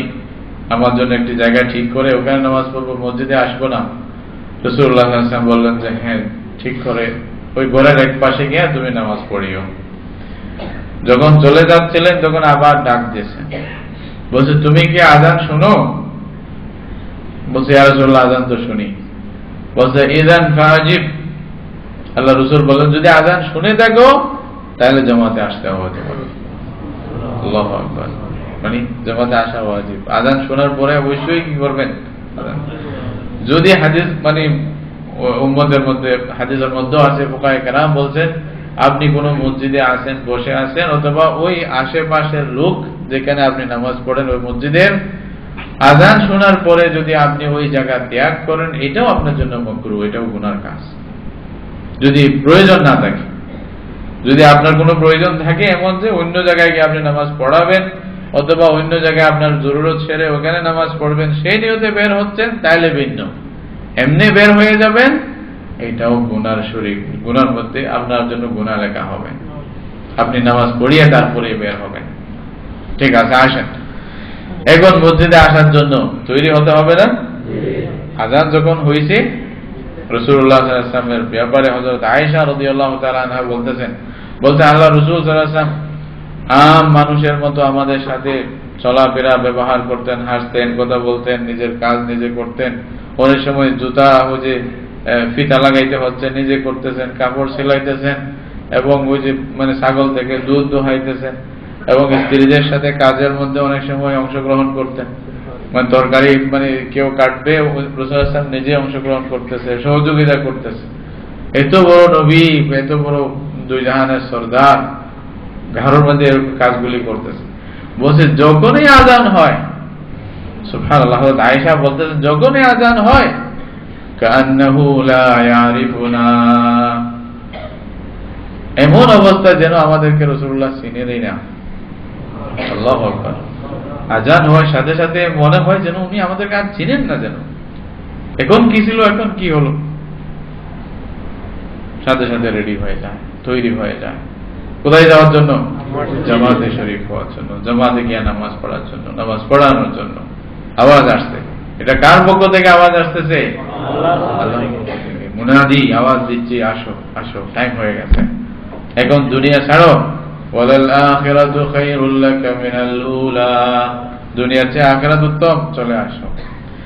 এই যে আযানের জবাব দেওয়ার পরে তৈরি হয়ে যাওয়া, জবাব দিলেন, এখন আপনি তৈরি হবেন কোথায় যাওয়ার জন্য? একটা ঘটনা মনে আসলো বলি। আযানের জবাব দেওয়া অনেকে আমরা হয়তো গুরুত্ব দেই না, এমনকি মুহাদ্দিসিনে কেরাম, ফুকায়ে কেরাম বলতেছেন যদি আপনি কোনো বিশেষ কোনো ইবাদতের মধ্যে লিপ্ত থাকেন, তাও প্রয়োজনে আযানের জবাব দেওয়ার জন্য ওই ইবাদত বন্ধ করে আগে আযানের জবাব দেন, তারপরে আবার এটা শুরু করে। কথা কথা কেউ কোরআন পড়তেছে, আযান শুরু হয়ে গেছে, উনি কি আযানের জবাব দিবে নাকি কি করবে? বলছে কোরআন কিছুক্ষণ অপেক্ষা বন্ধ রেখে আপনি আগে আযানের জবাব দেন, তারপরে আবার আউযুবিল্লাহ ওয়া বিসমিল্লাহ পড়ে তারপর থেকে আবার কন্টিনিউ করে। এক মহিলা এক মানে ভিতরে ভিতরে মুসলমান ছিল, এরা লোকেরা জানতো না, সে ভিতরে মুসলমান ছিল এবং সে নিয়মিত আযানের জবাব দিত। কি বলতো? যখনই মানে আযান হয় একবার সব ছেড়ে দিয়ে গুরুত্বের সাথে আযানের জবাব দিত। ওই মহিলাটা যখন মারা যাচ্ছে তখন তার মুখ থেকে অটোমেটিকলি আওয়াজগুলি আসতেছে, আল্লাহু আকবার, আল্লাহু আকবার, আল্লাহু আকবার, আল্লাহু আকবার, আশহাদু আল্লা ইলাহা ইল্লাল্লাহ বলতেছে। এখন আশেপাশে যারা ছিল অনেকে অমুসলিম, তারা বুঝতেছিল না কি বলতেছে, এটা আবুল তাবুল বলতেছে মরার সময়। এখন এমন ভাষাতে বুঝে আসে না এটা কি বলে, তো বলছে যে মুসলমানদের কাউকে কেউ থাকলে জিজ্ঞাসা করো, কারণ আওয়াজগুলি তো জানা চেনা, এখন মুসলমানদের কাছে শোনা যায় কি বলতে চায় সে। একজন ইমাম আসিয়া ওর কাছে শুনলো যে কি বলতেছে মৃত্যুর সময়, তো বললো যে সে তো আযানের আওয়াজ বলতেছে, সে তো আযানের সবগুলো আওয়াজ বলতেছে। তারপরে ওনারা সবাই বললো তাহলে সে হয়তো মুসলমান হয়ে গেছে। ওই কলিমাগুলি বলতে বলতে সে শেষ নিঃশ্বাস ত্যাগ করছে।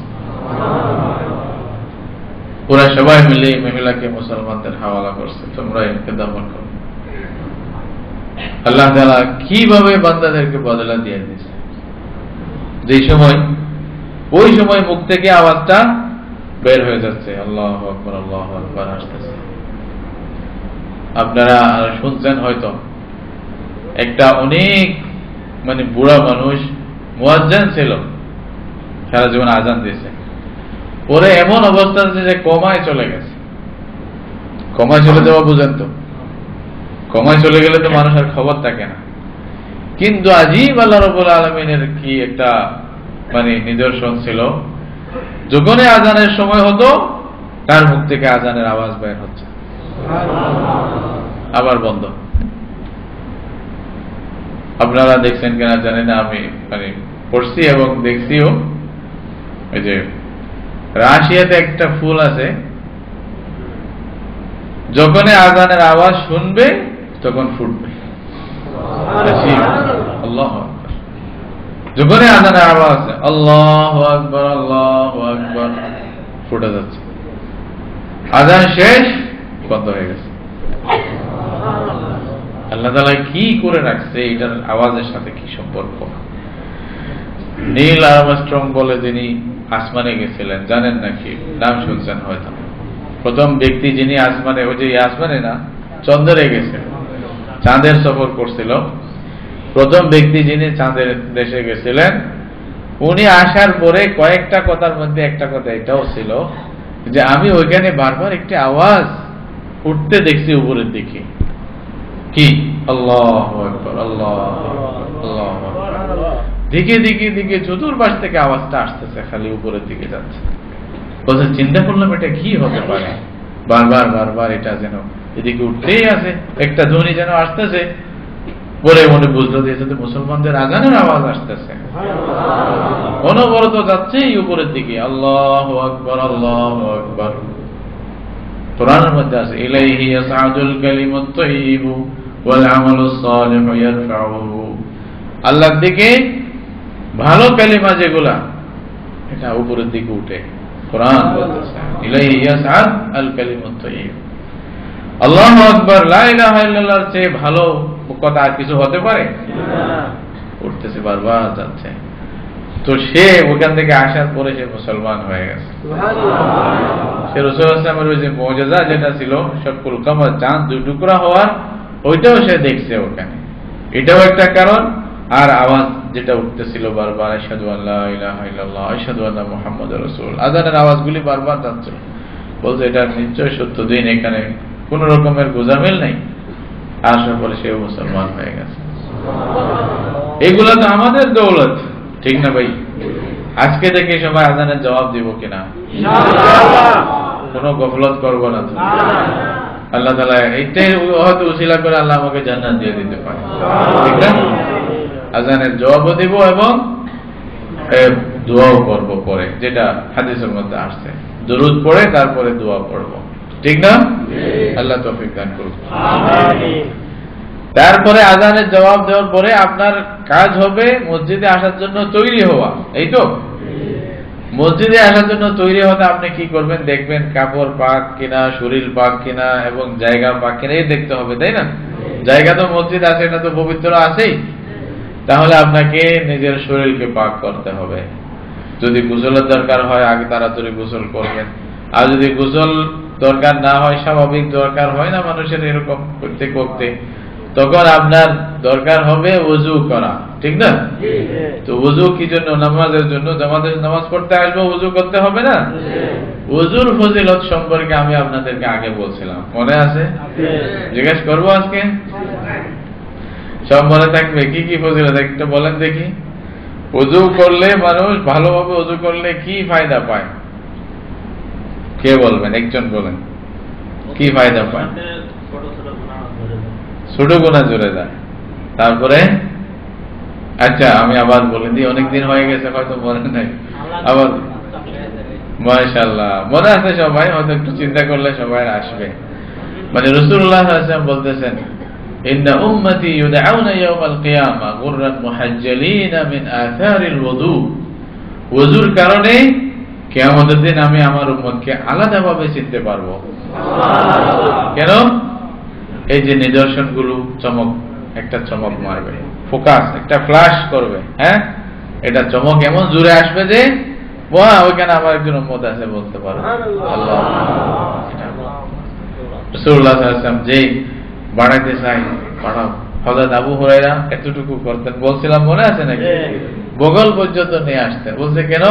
বলছে আমি একটু ওই ফোকাসটাও বাড়াইতে চাই, আর কিয়ামতের দিন আল্লাহ তাআলা জান্নাতে যে জেওর দিবে, ওযু যতটুকু পৌঁছবে অতটুকু আল্লাহ সাজসজ্জা এবং বিভিন্ন জেওর দিয়া ভরে দিবে কিয়ামতের দিন তাদের। বলছে আমি জেওরটা একটু বেশি পাবো, একটু বেশি বাড়াবো, তাই গোসল করতে হবে নাকি আবার? ওযুই রাখে না, বগল পর্যন্ত উনি করছেন। এটা জজবা ছিল আর কি। আল্লাহু আকবার। আল্লাহ তাআলা এই জজবা সবাইকে দান করুন। তারপর রাসূল বলছেন, যে ব্যক্তি সত্যিকার ভালোভাবে ওযু করবে, খারাজাত খাতায়াহু মিন জাসাদিহি, তার শরীর থেকে সব গুনাহ ঝরে যাবে, এমনকি হাত্তা মিন তাহতি আযফারিহি, এই যে আঙ্গুলের যে নখ আছে, নখের নিচ থেকে পর্যন্ত গুনাহ ঝরে যাবে। অন্য হাদিসের মধ্যে কি আছে? পানির শেষ বিন্দুর সাথে গুনার শেষ বিন্দু ঝরে যাবে। আল্লাহ তাআলা মাফ করুন। ওযুর দ্বারা এরকম ফায়দা আমাদের, ঠিক না? আর ওযুর দ্বারা আল্লাহ রাব্বুল আলামিন আমাদের আপনার জীবনে একটা নূর দিয়ে দিবে, ঠিক না? ওযুর পরে যদি আপনি দোয়া পড়েন, হাদিসের মধ্যে আছে ওযু শেষ হয়েছে, শেষের পরে আশহাদু আল্লা ইলাহা ইল্লাল্লাহ ওয়া আশহাদু আন্না মুহাম্মাদান আবদুহু ওয়া রাসূলুহু, তারপরে কি বলবেন? আল্লাহুম্মা জাআলনি মিনাত তাওয়াবিন ওয়া জাআলনি মিনাল মুতাতাহহিরিন।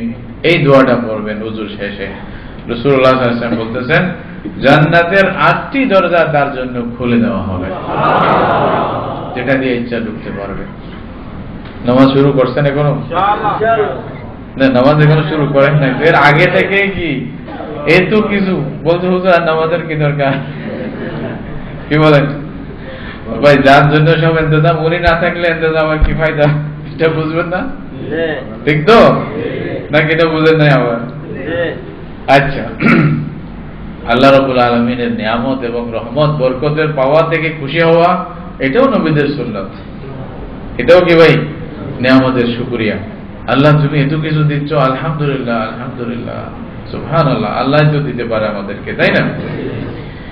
আপনি ওযু করে এখন রওনা দিবেন না মসজিদের দিকে? আল্লাহু আকবার। শুধু মসজিদে যাওয়ার ফজিলত কতটুকু দেখেন। এক একটা করে একটু আমি লম্বা করে বলতেছি বুঝার জন্য। দেখেন জামাতের গুরুত্ব কি। কিতাবের মধ্যে লেখা আছে, ফজলুল মাশি ইলাল মসজিদ, মসজিদের দিকে হাঁটে, পায়ে হেঁটে যাওয়া বা যাওয়ার ফজিলত কি, এটা আলাদাভাবে শিরোনাম দিয়ে লিখছে মুহাদ্দিসিনরা। রাসূলুল্লাহ সাল্লাল্লাহু আলাইহি ওয়াসাল্লাম বলতেছেন, যে ব্যক্তি নিজের ঘর থেকে ওযু করে মসজিদের দিকে রওনা হয়, কি জন্য? আল্লাহর ঘরের কোন এক ঘরের দিকে যায়, ইলা বাইতিম মিন বুয়ুতিল্লাহ লিইউদ্দিয়া ফরিদাতাম মিন ফরাইদিল্লাহ, আল্লাহর কোন একটা ফরজ ইবাদত আদায় করার উদ্দেশ্যে আল্লাহর কোন ঘরে যদি যায়, তাহলে যাইতে আসতে যতগুলি কদম সে মারবে, প্রত্যেক কদমের মধ্যে তার আল্লাহ তাআলা 10টি করে গুনাহ ক্ষমা করে দেয়, এবং তার জন্য প্রত্যেক কদমের মধ্যে আল্লাহ সওয়াব দান করে, তার জন্য প্রত্যেক কদমের মধ্যে আল্লাহ তার একটি দরজা বুলন্দ করে। দেখতেছেন আসতেছে, তাহলে কদম যত বাড়াইতে পারে। সাহাবায়ে কেরাম অনেকে যারা কাছে ছিলেন, এই হাদিস শুনে দূরে চলে গেছে। আল্লাহু আকবার। কি জন্য?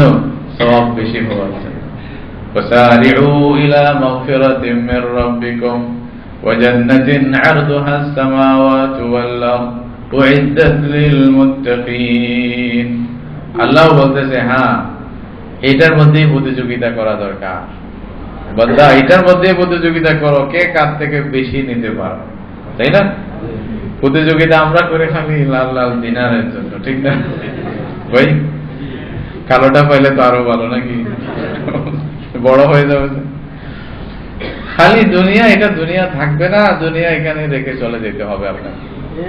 আসল প্রতিযোগিতা আমাদেরকে আখিরাতের কাজগুলো কে কার থেকে কে বেশি করতে পারে। আল্লাহু আকবার। এটার মধ্যেই প্রতিযোগিতা করতে হবে। তো সাহাবায়ে কেরাম এরকম করতেন যেন সওয়াব বেশি পাওয়া যায়। যখন আপনি যাবেন, হাদিসের মধ্যে আছে রাসূলুল্লাহ বলতেছেন, অন্ধকার রাতে অনেকেই যাবে, হয়তো অনেক অন্ধকার রাত্রে যাচ্ছে, মসজিদে যাচ্ছে, আবার আসতেছে নামাজের জন্য। আল্লাহ রাসূল বলতেছেন, বাশশিরিল মাশাইনা ফিয-যুলুমাতি বিন-নূরিত তাম্মি ইয়াওমাল কিয়ামাহ। যারা অন্ধকার রাত্রে মসজিদের দিকে আসে, আল্লাহর ঘরে নামাজের জন্য আসে, তাদেরকে কিয়ামতের দিন একেবারে পরিপূর্ণ জ্যোতি এবং আলোর সুসংবাদ দান করো আল্লাহর পক্ষ থেকে। পরিপূর্ণ, যেখানে কোন রকমের সন্দেহ থাকবে না। নূর, আপনি যেদিকে যাবেন নূরের প্রকাশ থাকবে। এটা একমাত্র মসজিদে আসার কারণ। মসজিদে আসা, কদম কোথায় যাচ্ছে? মসজিদের দিকে যাচ্ছে, আবার মসজিদ থেকে আসছে। প্রত্যেক কদমের মধ্যে সওয়াব হচ্ছে। তা যা তা কথা নাকি? এটা কি এটা বলা হয়েছে যে ওটা মন্দিরই হইতে হবে? কেন ভাই, এই সওয়াব পাওয়ার জন্য আপনাকে এত একবার ডিগ্রি নিতে হবে, ফজিলত, এরকম কোন শর্ত আছে নাকি? আরবি হইতে হবে, আজমি হইলে বাঙালি হইলে সওয়াব দেওয়া হবে না, এরকম বলা আছে নাকি? না। আল্লাহর বান্দা যেই হোক, যে স্টেজের হোক, যেই মানে মর্তবার হোক, যে অবস্থার হোক, যদি আল্লাহর ঘরের দিকে আসে তাহলে তাদেরকে সওয়াব দিবে। কে দিবে? আল্লাহ রাব্বুল আলামিন দিবে। যখনই মসজিদে আসলেন, মসজিদে যখন ভিতরে ঢুকবেন, তখনও তো আপনার জন্য সওয়াবের মানে পাহাড় শুরু হয়ে যাচ্ছে। আল্লাহু আকবার। হাদিসের মধ্যে আছে, রাসূল বলতেছেন, মান গাদা ইলাল মসজিদি আও রাহা আ'আদাল্লাহু লাহু নুজুলান কুল্লামা গাদা আও রাহ। সকাল বিকাল যখনই আমরা মসজিদে আসি, আল্লাহর ঘরের জন্য আসি, আল্লাহ তাআলা তার জন্য তখন মেহমানদারি তৈরি করে রাখেন। কি তৈরি করে রাখেন? আপনি আল্লাহর মেহমান। যে মসজিদে আসবে সে কার মেহমান? আল্লাহর। এই জন্য এদেরকে বলা হয় দুয়ুফুর রহমান। এরা কার? আল্লাহর রহমান, আল্লাহর মানে মেহমান। এরা আল্লাহর মেহমানি আপনি আমার জন্য আল্লাহ তাআলা মেহমানদারি তৈরি করে রাখতেছে। যতবার এই মসজিদে আসবো ততবার। রাসূলুল্লাহ সাল্লাল্লাহু আলাইহি ওয়াসাল্লাম বলছেন, যাকে দেখবে মসজিদে আসতেছে, যাচ্ছে, মসজিদের দিকে আসা যাওয়া করতেছে, ফাশহাদু লাহু বিল ঈমান, তাহলে এর সাক্ষী দাও সে ঈমানদার, না হলে মসজিদে আসবে। এটাই পরিচয় যে সে ঈমানদার, না হলে মসজিদে আসতো না। মসজিদের সাথে তার সম্পর্ক প্রয়োজন।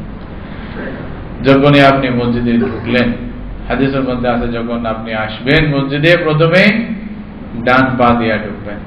কোন পা দিয়া ভাই? ডান পা দিয়া ঢুকলেন। ডান পা দিয়া যদি আপনি ঢুকেন, ঢোকার সাথে সাথে দোয়া পড়বেন। কি একটা লম্বা দোয়া আছে, আর যদি পড়তে না পারেন ছোট, বিসমিল্লাহি ওয়াস সালাতু ওয়াস সালামু আলা রাসূলিল্লাহ আল্লাহুম্মা ইফতাহ লি আবওয়াবা রাহমাতিক, এটা পড়বেন। এটা পরে যখনই আপনি আল্লাহর ঘরে ঢুকলেন, আপনি আল্লাহর মেহমান। আর রাতে মানে পথের মধ্যে আসতে যাইতে যে সময়টা আপনার গেল, আপনি যে আসলেন মসজিদে, যদি আপনি ফরজ করার জন্য আসেন, হাদিসের মধ্যে রাসূলুল্লাহ সাল্লাল্লাহু আলাইহি ওয়াসাল্লাম বলতেছে, তার আশাটা তাকে আল্লাহ তাআলা হজ করার মতো সওয়াব দান করবে। আর কেউ নফলের জন্য যদি মসজিদে আসে, আল্লাহ তাকে উমরা করার মতো সওয়াব দান করবে।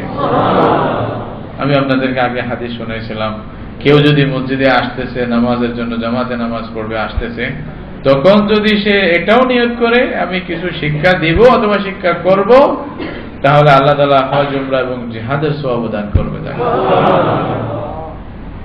আর লাগবে সওয়াব? কি ভাই লাগবে না?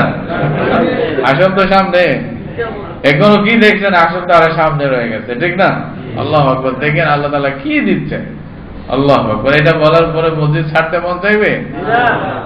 খবরদার, আমরা যেন মসজিদের সাথে আমাদের সম্পর্ক খুব দৃঢ় মজবুত থাকে। কিয়ামতের দিন আল্লাহর ঘর যদি বলে দেয় মসজিদ সবগুলো চলে আসো, মসজিদ যেন আমাদের ছাড়া না যায়, ঠিক না? মসজিদে যেই জায়গায় আপনি নামাজ পড়বেন ওই জায়গাও আপনার জন্য সাক্ষী দেবে কিয়ামতের দিন। আপনি যখন মারা যান ওই জায়গা আপনার জন্য কান্না করে, হাদিসে কোরআনে আছে। মসজিদে যে জায়গায় গিয়ে নামাজ পড়তেন, আপনি মারা গেলে ওই জায়গায় কান্না করে আপনার জন্য আল্লাহর কাছে ফরিয়াদ করে যে আল্লাহ তোমার এই বান্দাটা আজকে কোথায় গেল, এরকম বলে।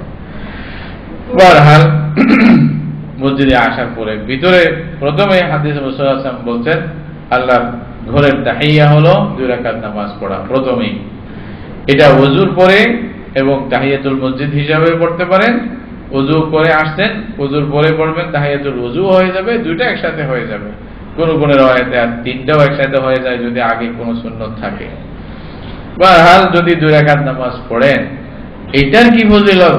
ওযু করে মানে আপনি মসজিদের ভিতরে ঢুকে যে নামাজ পড়লেন, হাদিসের মধ্যে আছে রাসূলুল্লাহ সাল্লাল্লাহু আলাইহি ওয়াসাল্লাম যখন মেরাজে গিয়েছিলেন তখন রাসূলুল্লাহ সাল্লাল্লাহু আলাইহি ওয়াসাল্লাম নিজের সামনে হযরত বিলালের চলার আওয়াজ শুনছেন। ওখান থেকে সফর থেকে ফিরে আসার পরে হযরত বিলালকে রাসূল সাল্লাল্লাহু আলাইহি ওয়াসাল্লাম জিজ্ঞাসা করলেন যে বিলাল, তুমি এমন কি কাজ করো যার দ্বারা আমি তোমাকে জান্নাতে যখন সাইর করতেছিলাম দেখতেছিলাম তখন আমার সামনে তোমার খড়মের আওয়াজ শুনছে, আমি চলার আওয়াজ শুনছি। হযরত বিলাল হায়রান হয়ে গেছে, ইয়া রাসূলুল্লাহ আমার তো জানা নাই এরকম কোন কাজ আমি করছে বলে আমার তো জানা নাই। তো রাসূলুল্লাহ সাল্লাল্লাহু আলাইহি ওয়াসাল্লাম বললেন যে চিন্তা করে দেখো হয়তো কিছু আছে।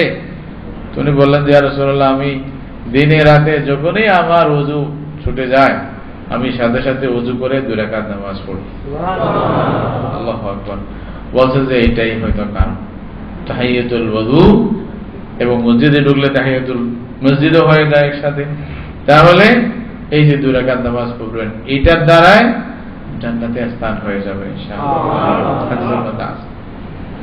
তারপরে আপনি যদি সুন্নত পড়ার থাকে সুন্নত পড়লেন, সুন্নত পড়ার পরে যখনই নামাজের অপেক্ষায় থাকবেন রাসূলুল্লাহ সাল্লাল্লাহু আলাইহি ওয়াসাল্লাম বলতেছেন কেউ যদি মসজিদে নামাজ পড়ে ওই জায়গায় বসে থাকে যতক্ষণ পর্যন্ত ওনার ওযু চলে যাইবে না অথবা দুনিয়াবি কথাবার্তা গপ গুজারি শুরু করবে না ততক্ষণ পর্যন্ত নামাজে থাকার সওয়াব ওনাকে দেওয়া হয়।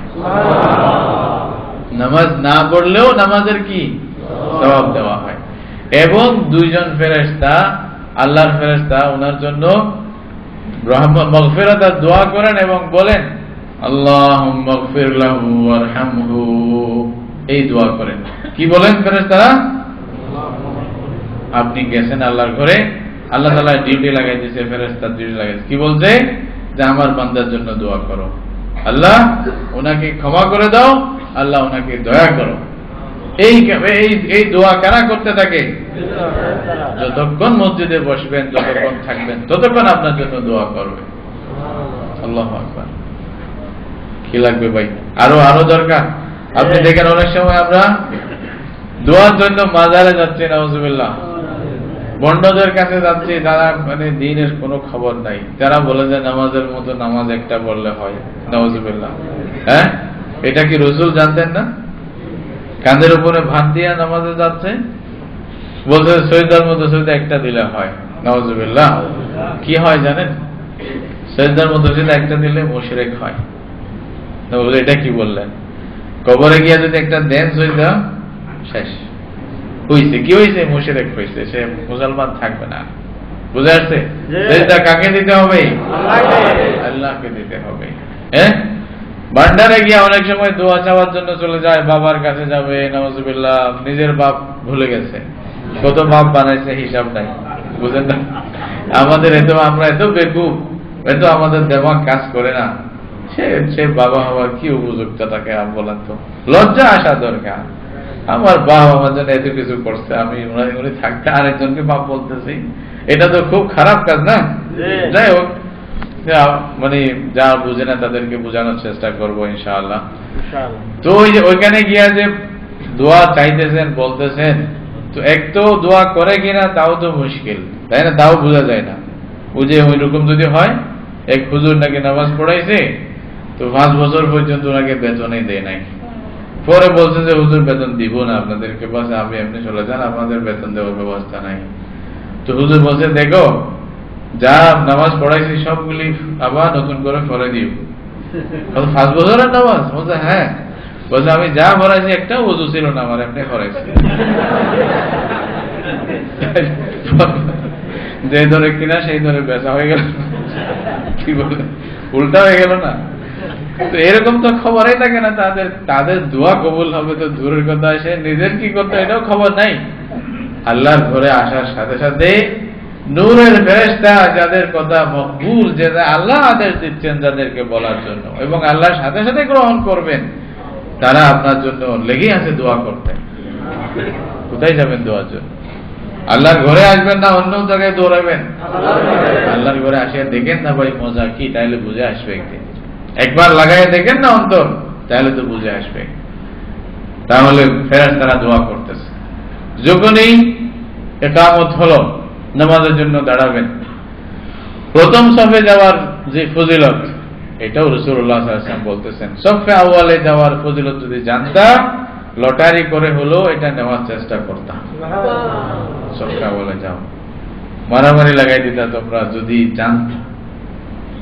কিছু জিনিস আছে শরীয়তের মধ্যে আল্লাহ রাসূল এটা স্পষ্ট সংখ্যা না বলে এমনি সাধারণভাবে আম রেখে দিয়েছেন, এটা আল্লাহ দিবে কিয়ামতের দিন। কে দিবে? আল্লাহ। ফাজরুহু আলাল্লাহ, কোরআনে অনেক জায়গা আছে ফাজরুহু আলাল্লাহ। কিয়ামতের দিন আল্লাহ বলবে, আল্লাহর উপরে যাদের বদলা ছিল ওরা কোথায়? আসো দেখি, এবার দেব আমি। আল্লাহ কি দিবে আল্লাহ তাআলা বুঝেন না। এরকম কিছু জিনিস আছে, সফে আওয়ালে যদি সুযোগ পান ওখানে যাবেন। হাদিসের মধ্যে আছে যখন ইমাম শুরু করে নামাজ, তখন ইমাম থেকে নিয়ে প্রথম সফে যারা, তাদের উপরে প্রথমে আল্লাহর রহমত নাযিল হওয়া শুরু হয়, তারপরে পরের সফগুলো তো আসে। আপনি যদি সফের মধ্যে সুন্দরভাবে সোজাভাবে দাঁড়ান, এটাও সওয়াব। রাসূলুল্লাহ সাল্লাল্লাহু আলাইহি ওয়াসাল্লাম এটাও তাকিদ দিয়েছেন। হয়তো তোমরা সব সোজা করবে, না হয়তো তোমাদের অন্তর বাঁকা হয়ে যাবে, তোমাদের সমাজ নষ্ট হয়ে যাবে। আল্লাহু আকবার। নামাজের সাথে মুসলমানদের সমাজের কি সম্পর্ক বুঝে নেবা? যে মুসলমানের সব সোজা না হলে সমাজে অসুবিধা হচ্ছে, বুঝতেছেন কিছু? সম্পর্ক কোথায়? আমরা কোথায় খুঁজতেছি, তালাশ করতেছি, কোথায়? পাওয়া যাবে না। সারা জীবন তালাশ করেন, অন্য পথে কিচ্ছু পাওয়া যাবে না। এইখানে ফিরে আসতে হবে আবার, না হয়তো উপায় নাই। রাসূলুল্লাহ সাল্লাল্লাহু আলাইহি ওয়াসাল্লাম বলছেন, সফকে যে মিলাবে আল্লাহ তাকে মিলাই দিবে, সফকে যে ভেঙে দিবে, মধ্যখানে জায়গা রেখে দিবে, ফাঁক রেখে দেবে, আল্লাহ তাকে তার মধ্যে অন্যদের মধ্যে সম্পর্ক নষ্ট করাই দেবে। সফ মিলাই রাখবেন, যথাসম্ভব একে অপরের সাথে মিলে মিলে দাঁড়াবেন। এটা হাদিসের অর্ডার, রাসূলুল্লাহ সাল্লাল্লাহু আলাইহি ওয়াসাল্লামের অর্ডার। তাহলে সফ মিলানোর মধ্যেও ফজিলত। যখনই দাঁড়াইলেন নামাজের, মনে হয় সময় হয়ে যাচ্ছে, বেশি বলা যাবে না, যতটুকু পারি। যখন দাঁড়াইলেন, এখন সূরা ফাতিহা তো পড়বেন না, আল্লাহু আকবার নিয়ত বাঁধার পরে সানা পড়লেন, সূরা ফাতিহা পড়বেন। সূরা ফাতিহা কি এটা? রাসূলুল্লাহ সাল্লাল্লাহু আলাইহি ওয়াসাল্লাম এক হাদিসে কুদসির মধ্যে বলতেছেন, কাসামতুস সালাতা বাইনি ওয়া বাইনা আবদি নিসফাইন ওয়া লি আবদি মা সাআল। যখনই আপনি সূরা ফাতিহার মধ্যে শুরু থেকে বলবেন আলহামদুলিল্লাহি রাব্বিল আলামিন, যখন শুরু করলেন, আল্লাহ তাআলা সাথে সাথে উত্তর দিচ্ছে আপনাকে। সুবহানাল্লাহ। কে উত্তর দিচ্ছে ভাই? আল্লাহ। আল্লাহ উত্তর দিচ্ছে।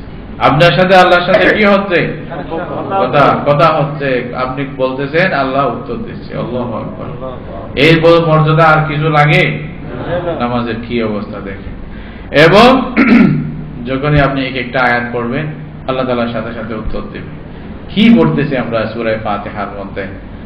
সূরা ফাতিহা এমন একটা ছোট্ট সূরা, যেটা কোরআনের সব কিছু বিষয় সংক্ষিপ্তভাবে এখানে আল্লাহ তাআলা বলে দিয়েছেন। কোথায়? সূরা। এই সূরার মধ্যে কোন সূরা তাওরাত, ইনজিল কোথাও আল্লাহ তাআলা নাযিল করেন নাই, হাদিসের মধ্যে আছে। এটা রাসূলুল্লাহর বৈশিষ্ট্য ছিল, আল্লাহ রাসূলকে বিশেষভাবে আল্লাহ তাআলা দান করছেন। এটা আল্লাহর আরশের নিচে থেকে এই সূরা আল্লাহ তাআলা দান করছেন, হাদিসের মধ্যে আছে। এই সূরা আপনাকে, মানে এর চেয়ে বড় মহান সূরা কোরআনের মধ্যে আর না, এটাও বলা হচ্ছে। এই সূরা আপনাকে মাটি থেকে উঠে আল্লাহর আরশের নিচে নিয়ে খাড়া করে দেবে। একটু খেয়াল করেন, তাইলে বুঝে আসবে আমাদেরকে। আমরা না ছিলাম, কিছু ছিলাম না, না, একেবারে নাস্তি থেকে আল্লাহ আমাদেরকে হাস্তিতে আসছে।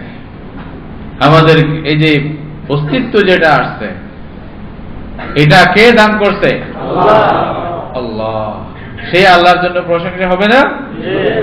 আলহামদুলিল্লাহ। আমাদেরকে সৃষ্টি করার পরে আমাদের লালন পালন কে করে? আল্লাহ রব্বিল আলামিন। যিনি সারা পৃথিবীতে লালন পালন করে, উনি আমাদেরকে লালন পালন করে, লালন পালন করলো। এরপরে আমাদেরকে দুনিয়াতে চলা, দুনিয়াতে আমাদেরকে সবকিছু মজবুত ভাবে রাখার শক্তি কে দেয়? আল্লাহ আর রহমান।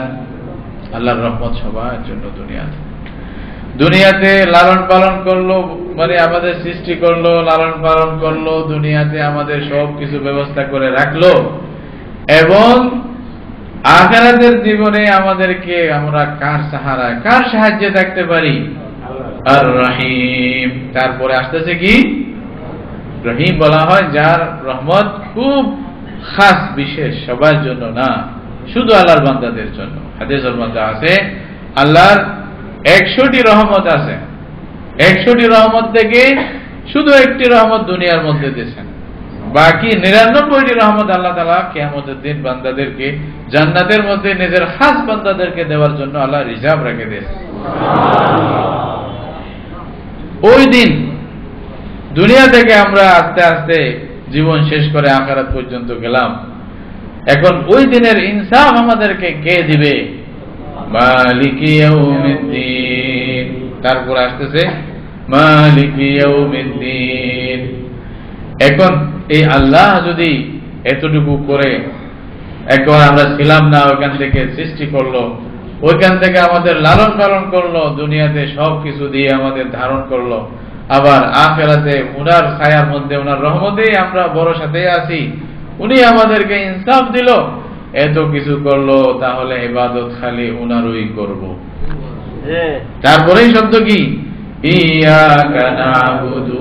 আল্লাহ তোমারই ইবাদত করব, তুমি তো সব করছো। এখন ইবাদত যখন উনারই করলাম, আমরা সবাই তোমার গোলাম, আল্লাহ আমরা তুমি নিজে গোলামি স্বীকার করলাম।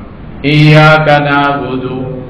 তারপরে যখন গোলামিও তোমার করলাম, তোমারই বান্দা, সাহায্য আর কার কাছে কেন চাইবো? তোমার কাছেই সাহায্য চাইবো, ঠিক না? কি বলছে? ওয়া ইয়াকা নাস্তাঈন। সূরা ফাতিহা একটু খেয়াল করেন কি পড়তেছি আমরা, কি বলতেছি একজন বান্দা আল্লাহর কাছে। তখন আল্লাহর সাথে বান্দার সাথে পুরো সম্পর্ক হয়ে গেল না? আল্লাহ বলতেছেন, রে বান্দা কি চাও, তাই যা কি মাংতে চাও মাগো, যা মন চায় বলো। কি চাইতেছি? ইহদিনাস সিরাতাল মুস্তাকিম। বলে আল্লাহ তোমার থেকে তোমাকে চাই, এমন রাস্তা যেটা তুমি পর্যন্ত পৌঁছাবে ওটাই দেখাও, আর কি চাই? আল্লাহু আকবার। ইহদিনাস সিরাতাল মুস্তাকিম। এবং তারপরে আবারও কি চাই? আল্লাহ যে সমস্ত বান্দাদেরকে তুমি নিয়ামত দিছো, আমাদেরকে তাদের সাথে রাখো, দয়া করে। সিরাতাল্লাযীনা আন'আমতা আলাইহিম। তারপরে বলে যে আল্লাহ যাদের উপরে তুমি নারাজ হয়ে গেছো, তোমার নারাজগি এবং যাদের উপরে তোমার রাগ, তাদের থেকে, মানে গোমরাহ হওয়া থেকে, তাদের থেকে আমাদেরকে দূরে রাখো। গায়রিল মাগদুবি আলাইহিম ওয়ালাদ-দাল্লিন। আল্লাহু আকবার। হইল না? এই সূরা পড়ার পরে হাদিসের মধ্যে রাসূলুল্লাহ সাল্লাল্লাহু আলাইহি ওয়াসাল্লাম বলতেছেন, যখন ইমাম বলে আমিন, এরপরে কি বলবে? এটা সূরার অংশ না, তারপরেও আমিন বলাটা হাদিসের মধ্যে আছে। এবং মুক্তাদিরা সবাই একসাথে কি বলবে? আমিন। আমিন বলবে। আপনি জোরে বলেন বা আস্তে বলেন, এটা ভিন্ন জিনিস। মোটমাট কি বলবে? আমিন বলবে। না বলিয়া ছাড়ে দিয়ে না, আবার বুঝলেন না? কেউ জোরে বলতে চাই জন্য আপনি একেবারে বলাই বন্ধ করে দিবেন, এটা বলেন অবশ্যই, হ্যাঁ, অত বেশি জোরে না বললেও বলবেন আমিন, এটা বলবেন, অন্তত নিজের শরীরের মতো বলবেন। বা তারা বেশি জোরে বলতেছে, যদি এরকম সবাই থাকে, আপনি একটু বলেন, কোনো অসুবিধা নাই, ইনশাআল্লাহ। সহিহ হাদিস মতে আছে, কোনো অসুবিধা নাই। আমিন যদি বলেন, বলতেছে ফেরেশতারাও, আসমান জমিনে ফেরেশতারাও আমিন বলে তখন। রাসূলুল্লাহ সাল্লাল্লাহু আলাইহি ওয়াসাল্লাম বলতেছেন, যার আমিন ফেরেশতাদের আমিনের সাথে মিলে যায়, আল্লাহ তাআলা তার গুনাহ ক্ষমা করে দেন। আল্লাহ তাআলা তার গুনাহ। তাহলে কিভাবে এক আল্লাহর বান্দা ওনার জামাত ফৌত হয়ে গেছে, জামাত পায় নাই, তো উনি করছে কি, হাদিসের মধ্যে আছে, তো বলতাম আর কি, জামাতের সাথে নামাজ পড়ার যে মানে ফজিলত, হযরত আব্দুল্লাহ ইবনে ওমর বলতেছেন সালাতুল জামাআতি আফদালু বি27 দারাজাতান মিন সালাতিল ফজর। বুখারী শরীফের হাদিস বলছে জামাতের সাথে যদি নামাজ পড়েন তাহলে আপনি একা একা পড়ার চেয়ে 27 গুণ বেশি সওয়াব পাইবেন যদি আপনি জামাতের সাথে পড়েন। হযরত আবু হুরায়রার জন্য আরেকটা হাদিসের মধ্যে আছে 25 গুণ বেশি পাবেন, বা দুটোটা সহিহ হাদিস, 25 গুণ বা 27 গুণ বেশি ধরি, তো 27 গুণ ডবল সওয়াব হবে আপনার যদি আপনি জামাতের সাথে পড়েন, একা না পড়েন। তো বলতেছে ওই আল্লাহর বান্দার যখন জামাত ফৌত হয়ে গেছে, তো উনি চিন্তা করলো যে হাদিসের মধ্যে আছে যে এটা 27 গুণ বেশি সওয়াব পাওয়া যায় জামাতের সহিত পড়লে, তাহলে এক কাজ করি, আমি এই নামাজটা 27 বার পড়ি, মানে গুণ বেশি ওই সওয়াবটা নেওয়ার জন্য আর কি। আল্লাহর বান্দা অনেক কষ্ট করে 27 বার পড়ছে। আমরা তো একবারই পড়বো না, জান ছুটে গেছে, বলুন নাউজুবিল্লাহ, কি ভাই ঠিক না? ওনার এটা মানে অনুতপ্ত যে নামাজ কেন ফৌত হয়ে গেল, সেই জন্য উনি বলছে যে 27 বার পড়ছে। 27 বার পড়ার পরে মিন জানিবিল্লাহ আল্লাহর বান্দাকে বলা হয়েছে বা ওনার অন্তরে ইলহাম হয়েছে যে 27 বার তো পড়ছো, জামাতের মধ্যে ইমাম আমিন যখন বলছে, ইমামের সাথে মুক্তাদিরা আমিন বলছে, তার সাথে ফেরেশতারাও আমিন বলছে, ওই আমিনের সাথে মিলে যে গুনাহ মাফ হইতো, এটা কোথায় পাইছো? আল্লাহু আকবার, এটা তো নাই না, 27 বার এমনি পড়লাম আর কি, ওই ফজিলতটা তো আমি পাইলাম না। অর্থাৎ জামাতের গুরুত্ব এত বেশি, তাকবীর উলার গুরুত্ব এত বেশি। আপনি তাকবীর উলার সাথে নামাজ পড়বেন, প্রথম যখন ইমাম শুরু করতেছে আল্লাহু আকবার, আপনি আল্লাহু আকবার বলে শুরু করবেন, সূরা ফাতিহা পড়লেন, তারপরে আপনি কেরাত যেটা পড়বেন, প্রত্যেকটা কেরাতের মধ্যে হাদিসের মধ্যে আছে, আপনি যখন কোরআনের একটি একটি আয়াত পড়েন, ফেরেশতারা মুখ লাগায় দেয়, আপনার মুখের সাথে মুখ লাগায় দেয়। বান্দা কোরআনের যে আয়াতটা পড়বে, ফেরেশতাদের পেটে গিয়া পড়ে, বলতেছে এতো। এই জন্য রাসূল সাল্লাল্লাহু আলাইহি ওয়াসাল্লাম বলছে নামাজে আসার আগে মিসওয়াক করে পরিষ্কার করে আসবে, যেন ফেরেশতাদের কষ্ট না হয়ে যায়। দুর্গন্ধ যদি হয় তাহলে ফেরেশতাদের কি হয়ে যাবে? কষ্ট হয়ে যাবে। এই জন্য খবরদার আগে থেকে সবকিছু রেডি করে পবিত্র করে আসবে। তারপরে এরপরে আমরা কেরাত পড়ি না, কি বলেন, কেরাত পড়ি না? এই যে কেরাতের মধ্যে আয়াতের মধ্যে রাসূলুল্লাহ সাল্লাল্লাহু আলাইহি ওয়াসাল্লাম একবার বলছে যে তোমরা এটা কি চাও, সকাল বেলায় যখন উঠবে, বাথান একটা মদিনার বাজার ছিল, বলছে বাজারে গিয়ে তুমি জুলুম ছাড়া, অন্যায় ছাড়া এমনি আল্লাহর পক্ষ থেকে তুমি একটা নিয়ামত পেয়ে যাবে, কি একটা দুধাল গাভীন উট, লাল উট পেয়ে যাবে, এটা কি তোমরা চাও? বুঝে আসে নাই? বুঝে আসে নাই কেন? এটা আমরা এদের সাথে পরিচিত না। উট একটা দিল, বলছে এটা নিয়ে কি করবো, আরেক মুসিবত, ঠিক না? এতে যদি 1000 দিনার দেয়, ও এটা তাড়াতাড়ি বুঝে আসবে, কি ভাই ঠিক না? মনে করেন এটাই বলছে যে সকালবেলা ঘুম থেকে উঠে আপনি যদি রাফায় যান, সুখ ওয়াকিফে যদি দাঁড়ান, আপনি কারো জুলুম ছাড়া, হত্যা ছাড়া, চুরি ছাড়া, ডাকাতি ছাড়া এমনি 1000 দিনারের একটা বান্ডিল পেয়ে যাবে। কে কে পেতে চাও? যদি এটা যখন বললেন, আমি যদি জিজ্ঞেস করি আপনারা কে পেতে চান? কেউ পেতে চান না? সবাই চান তো নাকি? চাইবে না যে এরকম কেউ তো থাকবে না, ঠিক না? রাসূলুল্লাহ সাল্লাল্লাহু আলাইহি ওয়াসাল্লাম যখন বললেন যে তোমরা কি চাও এরকম, এটা মিসাল দিয়ে বুঝাইছে। বলতে যে হ্যাঁ ইয়া রাসূলুল্লাহ কুল্লুনা ইউহিব্বু যালিক, ইয়া রাসূলুল্লাহ আমরা সবাই এটা ভালোবাসি। এটা যখন বলা হয়েছে তখন রাসূলুল্লাহ তাহলে তোমরা নামাজে একটি আয়াত পড়ো না কেন? যদি একটা আয়াত পড়ো, ওই আয়াতের বদলে আল্লাহ তাআলা তোমাকে এরকম একটি উট আল্লাহর রাস্তায় সদকা করার দাম সওয়াব দেবে। একটি উটের দাম এখনো তো অনেক, আমি তো 1000 বলছি, একটি উটের দাম এখনো তো 2-3000 4-5000 হবে, ঠিক না?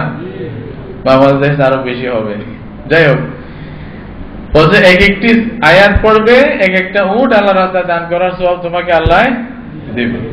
এইভাবে গণতি করো, আর কতগুলি আয়াত পড়ছো অতগুলি সওয়াব তোমাকে আল্লাহ দেবে। এটা তো ইমাম সাহেব পড়লো, আমরা তো পড়তেছি না, বা অনেকে সূরা ফাতিহা পড়লেও কেরাত তো করতেছি না।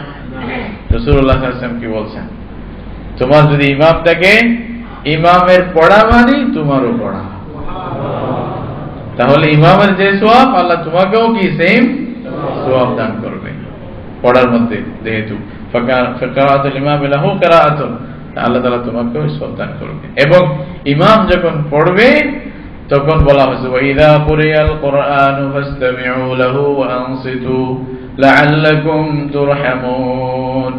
যখন কোরআন পড়া হবে তখন চুপ থাকো, খুব মন দিয়ে শোনো। যদি কোরআন শোনা, এটা পড়ার মতোই সওয়াবও হবে, আবার উভয়কে আল্লাহ রাব্বুল আলামিন নিজের দয়ার মধ্যে ডাকিয়ে নেবেন, রহমতের মধ্যে। লাআল্লাকুম তুরহামুন, আল্লাহর পক্ষ থেকে রহমত আসবে, দয়া আসবে যদি আমরা কোরআন পড়ি, কোরআন শুনি। হাদিসের মধ্যে আছে যখন বান্দারা নামাজের জন্য দাঁড়ায়, সবাই দাঁড়াইছে, তখন গুনার একটা গাঁটটি গুনার মাথার উপরে দিয়ে দেওয়া হয়। যখন রুকুতে যায়, চাই না রুকুতে, বন্দা এতক্ষণ আল্লাহর সাথে কথা বলতেছে, আল্লাহর সাথে কথা হচ্ছে, আল্লাহ তুমি এই করছো এই করছো, আল্লাহর কাছে গিয়ে চাইতেছে, সূরা ফাতিহা পড়ছে, তারপরে যে কোনো একটা সূরা পড়তেছে, তারপরে আরে একটু যেন কাছে হইলো, কিছুক্ষণ দাঁড়ানোর পরে একটু নত হয়ে আল্লাহকে আবার তাজিম করলো, রুকু করে একটু নত হয়ে আল্লাহর কাছে গিয়া ওইখানে কিছুক্ষণ অপেক্ষা করে বললো সুবহানা রাব্বিয়াল আযীম, বলতেছে না? এটা কার জিকির করতেছে? আল্লাহর কাছে নত হলো। এবং তারপরে আরেকটু যত মন লেগে গেল, আবার সোজা দাঁড়ায় আল্লাহ প্রশংসা করে সোজা সিজদাতে পড়ে যাচ্ছে। হাদিসের মধ্যে আছে আকরাবু মা ইয়াকুনুল আবদু ইলা রাব্বিহি ওয়া হুয়া সাজিদুন। সিজদা অবস্থায় যখন বান্দা থাকে, তখন বান্দা আল্লাহর সবচেয়ে বেশি নিকটতম হয়ে যায়, সবচেয়ে বেশি নৈকট্য লাভ করতে পারে সিজদা অবস্থায় যখন থাকে। এই সিজদা যে করতেছে, এটা কাকে? আল্লাহ। কার জন্য সিজদা? আল্লাহর জন্য। সৃষ্টি যার, সিজদা তার। ঠিক না ভাই? কবরে পাইতে পারে নাকি? ভান্ডারিরা পাইতে পারে নাকি? খবরদার, এই মাথা যার তার কাছে ঠেকবে না। এটা একমাত্র কার কাছে যাবে? আল্লাহ বলছেন লা তাসজুদু লিশ-শামসি ওয়ালা লিল-কামার ওয়াসজুদু লিল্লাহিল্লাযী খালাকাহুন্না ইন কুনতুম ইয়্যাহু তা'বুদুন। এই আমার বান্দা, আসমান, চাঁদ, সূর্য, নক্ষত্র এদেরকে সিজদা করবে না। এই সবকে যিনি সৃষ্টি করছেন, তোমাকে যিনি সৃষ্টি করছেন, তাকেই সিজদা করো। সিজদা একমাত্র কার জন্য? আল্লাহ। হাদিসের মধ্যে রাসূলুল্লাহ সাল্লাল্লাহু আলাইহি ওয়াসাল্লাম বলছে, বান্দা ওই সময় যত ইচ্ছা দোয়া করো, তোমার দোয়া সাথে সাথে কবুল হবে সিজদার মধ্যে। আল্লাহ তৌফিক দিলে সামনের বারো নামাজের ফজিলতের বাকি কথাগুলো বলবো। আজকে এতটুকু বললাম। আল্লাহ তাআলা আমাদের সবাইকে রাসূলুল্লাহ সাল্লাল্লাহু আলাইহি ওয়াসাল্লামের হাদিস এবং দ্বীন, আল্লাহর দ্বীন বুঝার জন্য, আল্লাহর কালাম বুঝার জন্য তৌফিক দান করুক। ওয়া আলহামদুলিল্লাহি রাব্বিল আলামিন।